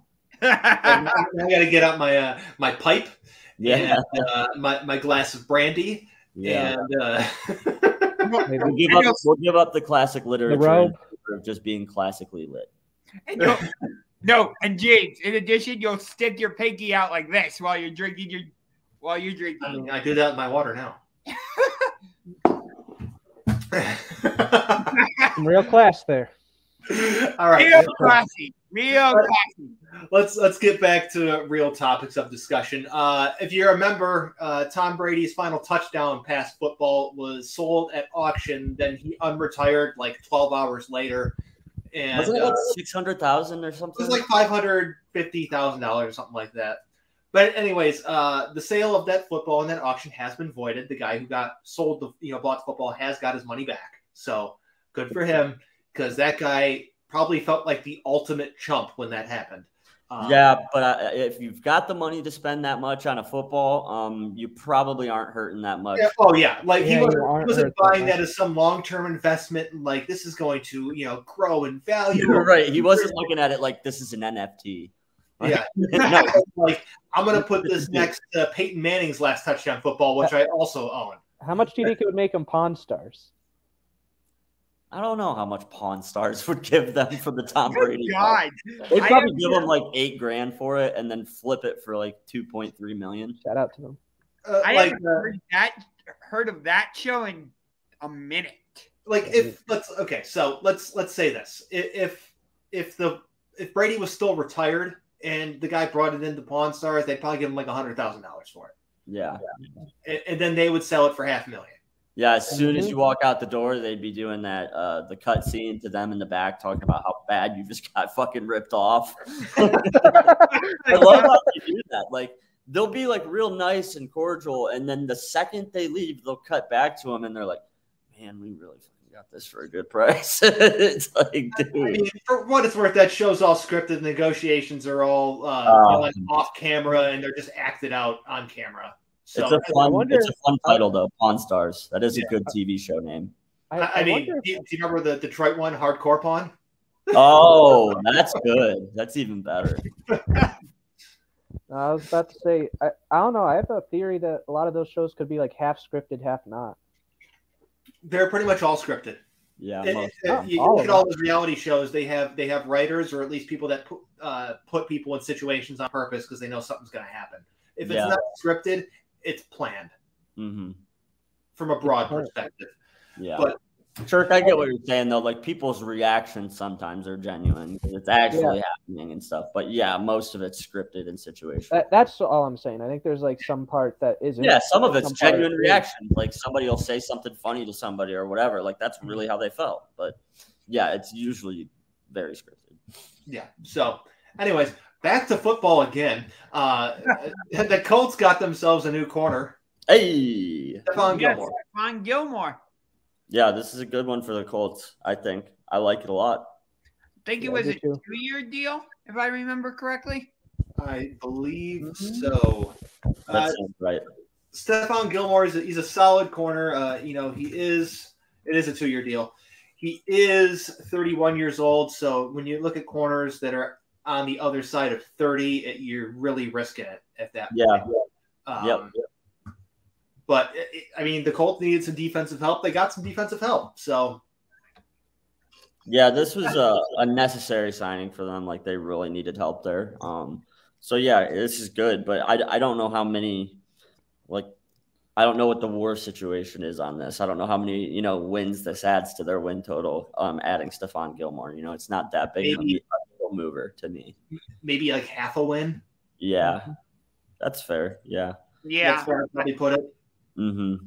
I mean, you want a veteran. Like, it's good to have at least one of those in your defensive backfield. You know what I mean? It's good to have at least one, but you're right.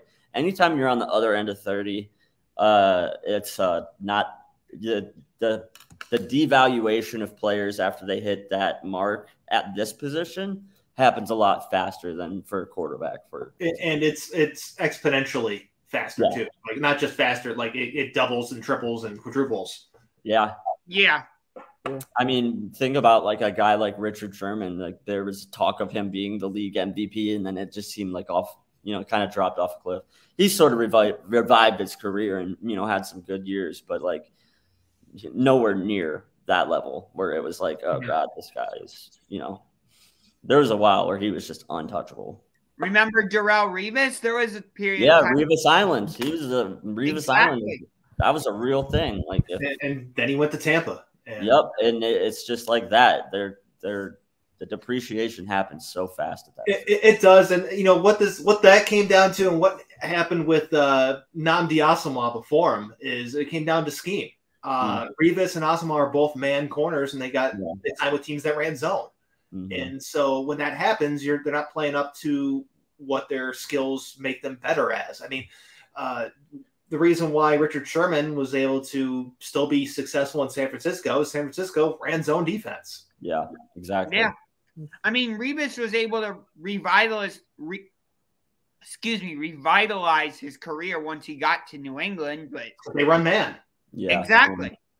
Yeah, and it just goes to show too, like when you talk about things like the drafts and things like free agency, like just because somebody's a good player does not mean they're a good fit. You know what I mean? And this is one of those situations where, if it's not the right fit, if it's not the right style of play, like they just won't be valuable on your team. So. Exactly. Yeah. Speaking of guys that are valuable to their teams, Derek Carr signs an extension with the Raiders. 3-year, $121.5 million deal. With a no trade clause in there. I wish I had that money. We all wish he had that money, but here's what this tells me. Is this speaks to me, I guess, it says a lot more about Josh McDaniels than it does about Derek Carr. Yeah. Okay, because you remember the last time Josh McDaniels was the head coach, he had a disagreement with Jay Cutler, shipped him out of town, and the entire team crumbled within a year. Yeah. Okay.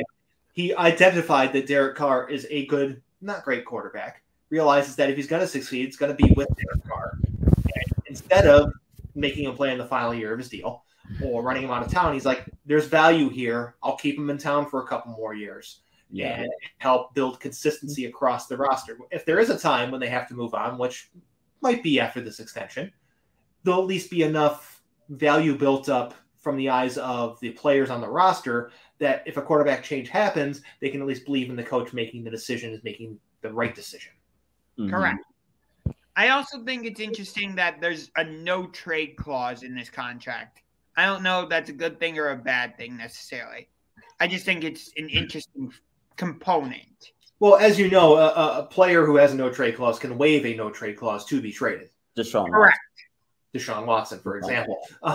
So what this does is it makes everything seem just more official, permanent, like we're not going to look to trade you type of situation.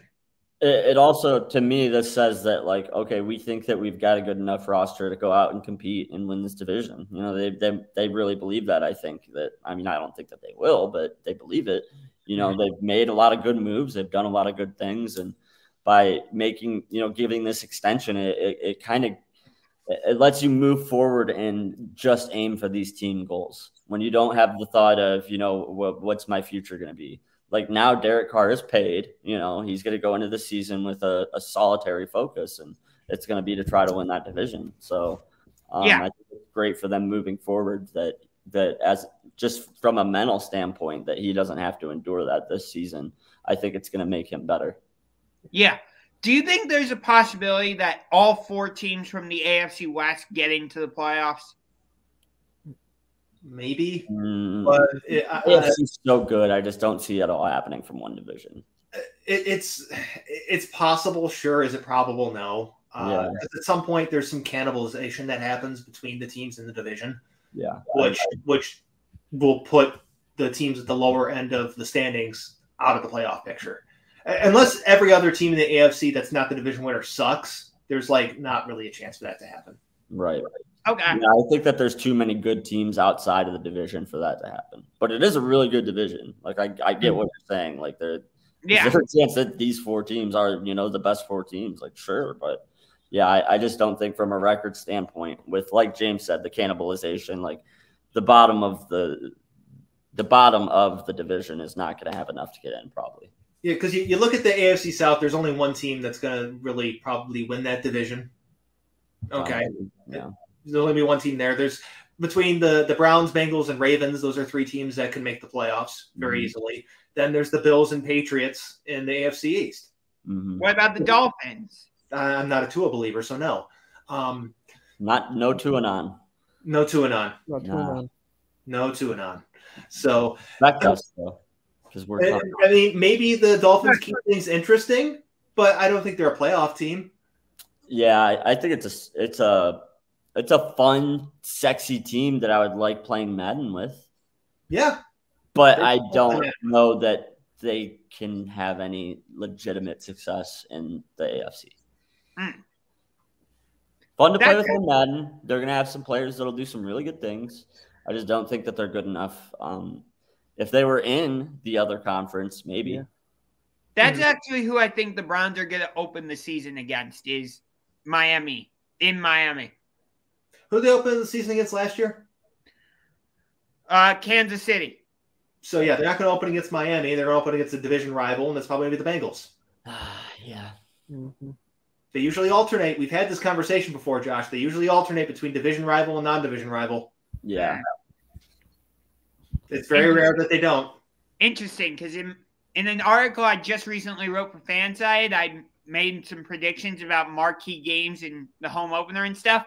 I had week 1, I had us playing in Miami against the Dolphins, and then week 2 for the home opener, we play against the Jets. Well, we were on the road last year to start the season. They usually don't like teams starting the season on the road twice in a row. Yeah. So home game to start the year against the Bengals. Fair enough. Seems like a lot of sense to me. Just kind of throwing some stuff out there, looking at patterns. That's the pattern I look at. I'm in the camp that I don't give a shit. I mean, I really don't either, but we're got to play them. We're going to play them eventually this year, whether it's game 1 or game 3 or game 5. I don't really particularly care. Mm-hmm. I get that. I just am really interested in like the schedule and all that. For some reason, that's one of the most fascinating parts of the game. Of sports, I should say, for me. It's pretty niche, Josh. It's pretty niche. Yes, it is. So let's see. We got about 10 minutes left. So we're just going to touch on hockey super quick. It was announced that the Boston Bruins are going to host the Pittsburgh Penguins in the 2023 Winter Classic at Fenway Park. I'm sure you're excited about this one, Brian. Yeah, I'm always excited for the Winter Classic, and especially when the Penguins are in it. This will be our 7th outdoor game, I believe. So we've had them before. They're always fun. The fact that it's going to be at Fenway, one of the most iconic parks in the country in any sport, makes it even more exciting. And yeah, I think it's great. I don't know how great of a matchup it is or won't be. There's a lot of question marks for what these two teams will look like in 2023. But yeah, to me, it's a great matchup. It makes perfect sense for them to have it there. And yeah, I'm really excited about it. I love the Penguins-Bruins rivalry. It's always fun to watch these two teams play against each other. And then the Penguins clinched their 16th consecutive Stanley Cup playoff spot last night with a victory over another rival, the New York Islanders. Yeah, so they now own the longest streak in the major professional sports leagues in America with consecutive playoff appearances. So, I did not know that. Yep, 16. Yeah. And as of right now, if the Stanley Cup playoffs started today, they would be opening the series on the road at Madison Square Garden against the New York Blue Shirts. And I would hate that matchup because they give us fits. So, but yeah, that's probably enough for one day. Yep. I personally hate the Rangers. They are the team that I hate most in all of the NHL. I do not like them either. I'm with you there. They're one of my more hated teams. But I just think they are so full of themselves and like, oh, we're the New York Rangers. We play in Madison Square Garden. Look at us. Like, shut up. You haven't done anything since 1994. It's fair criticism. All right, Josh. The Penguins have the longest current postseason streak. Who has the longest all-time streak in hockey? Detroit Red Wings. That is incorrect. Oh, all time? Yeah. Oh, all time? I thought they did the Penguins? 23. New York Rangers? The Red Wings had 25, but that's not the longest one. Boston Bruins. It is the Boston Bruins. 29 years in a row, from 67-68 season to 95-96. Yay, another team that I hate a ton. The Bees. Yes. Yeah, I don't like the Bees either. I hate the Boston Bruins. Speaking of, we've got the Boston Bruins tomorrow in Boston. So a little preview of next year's Winter Classic. Yeah. How do you feel about the matchup? I don't know. This is a team we always struggle with. So it could go either way, but I'm going to pick the Penguins because why the hell not? Yeah. I'm actually looking into going to the last Penguins game of the season when they host Columbus. Mm-hmm. If I do go, I'm getting myself a Jake Gensel jersey. Pennsylvania, baby. The Boston Bruins are on a 3-game slide, though, so they're looking to bounce back. It's the right time for us to go against them. So, yeah, for that reason, I'm going to give the Penguins an edge. But, yeah, this one's a pick 'em pretty much. Yeah, it's the start of a home-and-home series for the Penguins against the Bruins because their next game is against Boston, I believe, in Boston, and then they come home and play Boston again.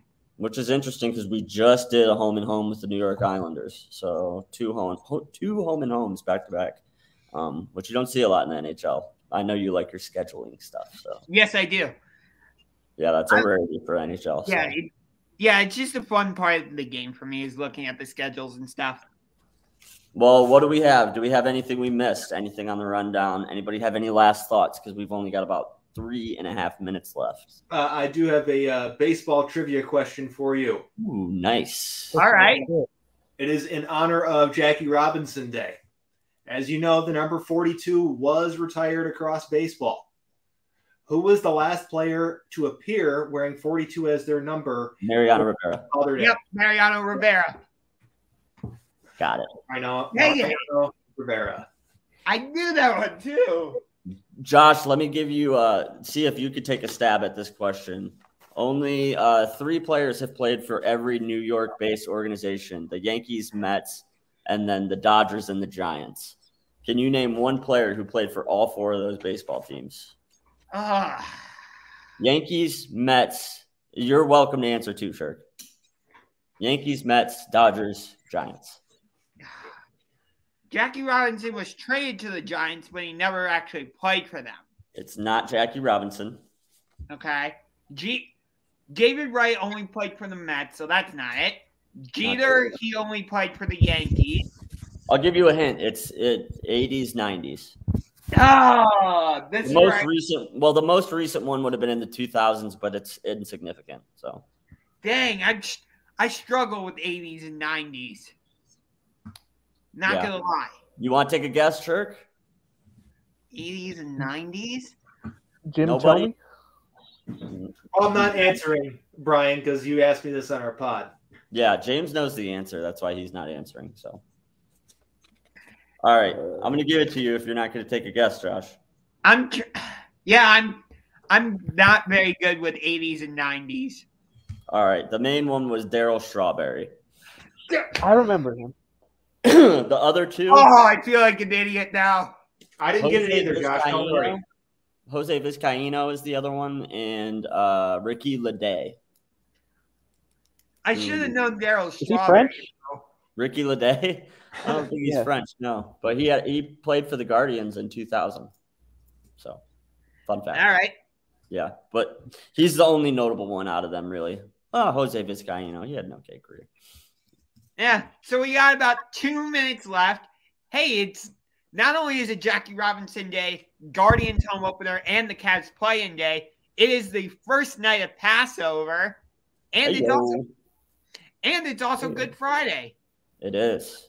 So to everybody who celebrates, no matter what your religion, creed, orientation, blah, blah, blah. Spirituality, whatever. I hope you guys have a safe, awesome weekend with your friends and family. Josh, I know you got friends and family coming over, so I hope you guys have an awesome, awesome weekend. And yeah. Sure, you doing a Seder tonight? Probably not. I will celebrate Easter though. I'll be participating in Stephen Kwanzaa. Yes, Stephen we made that clear that's our new holiday. So that's the So What's the Catch holiday now? It's Stephen Kwanzaa? Stephen I Kwan. mean, that is his Twitter handle. Ask Kwanzaa. Yeah. Wait, how long does the holiday go? As long as he's awesome. Yeah. So probably permanently. This As is of now, we'll call it indefinitely. You've heard of the never-ending story? This is a never-ending holiday. It is. Wait, It so just it's goes like- Kwan and Kwan and Kwan. So it's like the song that never ends. Just like that, but, not annoying. Don't worry, I'm not going to start singing it because I know how much it annoys you. As long as Stephen Kwan continues to have an excellent Kwan base percentage, Yes. Stephen Kwan will continue. All right. Well, I this was a fun one, guys. Everybody have a good weekend, and we will see you guys next week. Make sure you like, subscribe, and share this with your friends. Yep. Can't wait for the game to start on the corner of Carnegie and Quantario. Ontario. Go And Cavs. also- Hey, Go don't Cavs. forget Yep, the go game Cavs. at Rocket Mortgage Fieldhouse. Go Cavs. Yes. Hopefully we're playing on Sunday against Miami. And the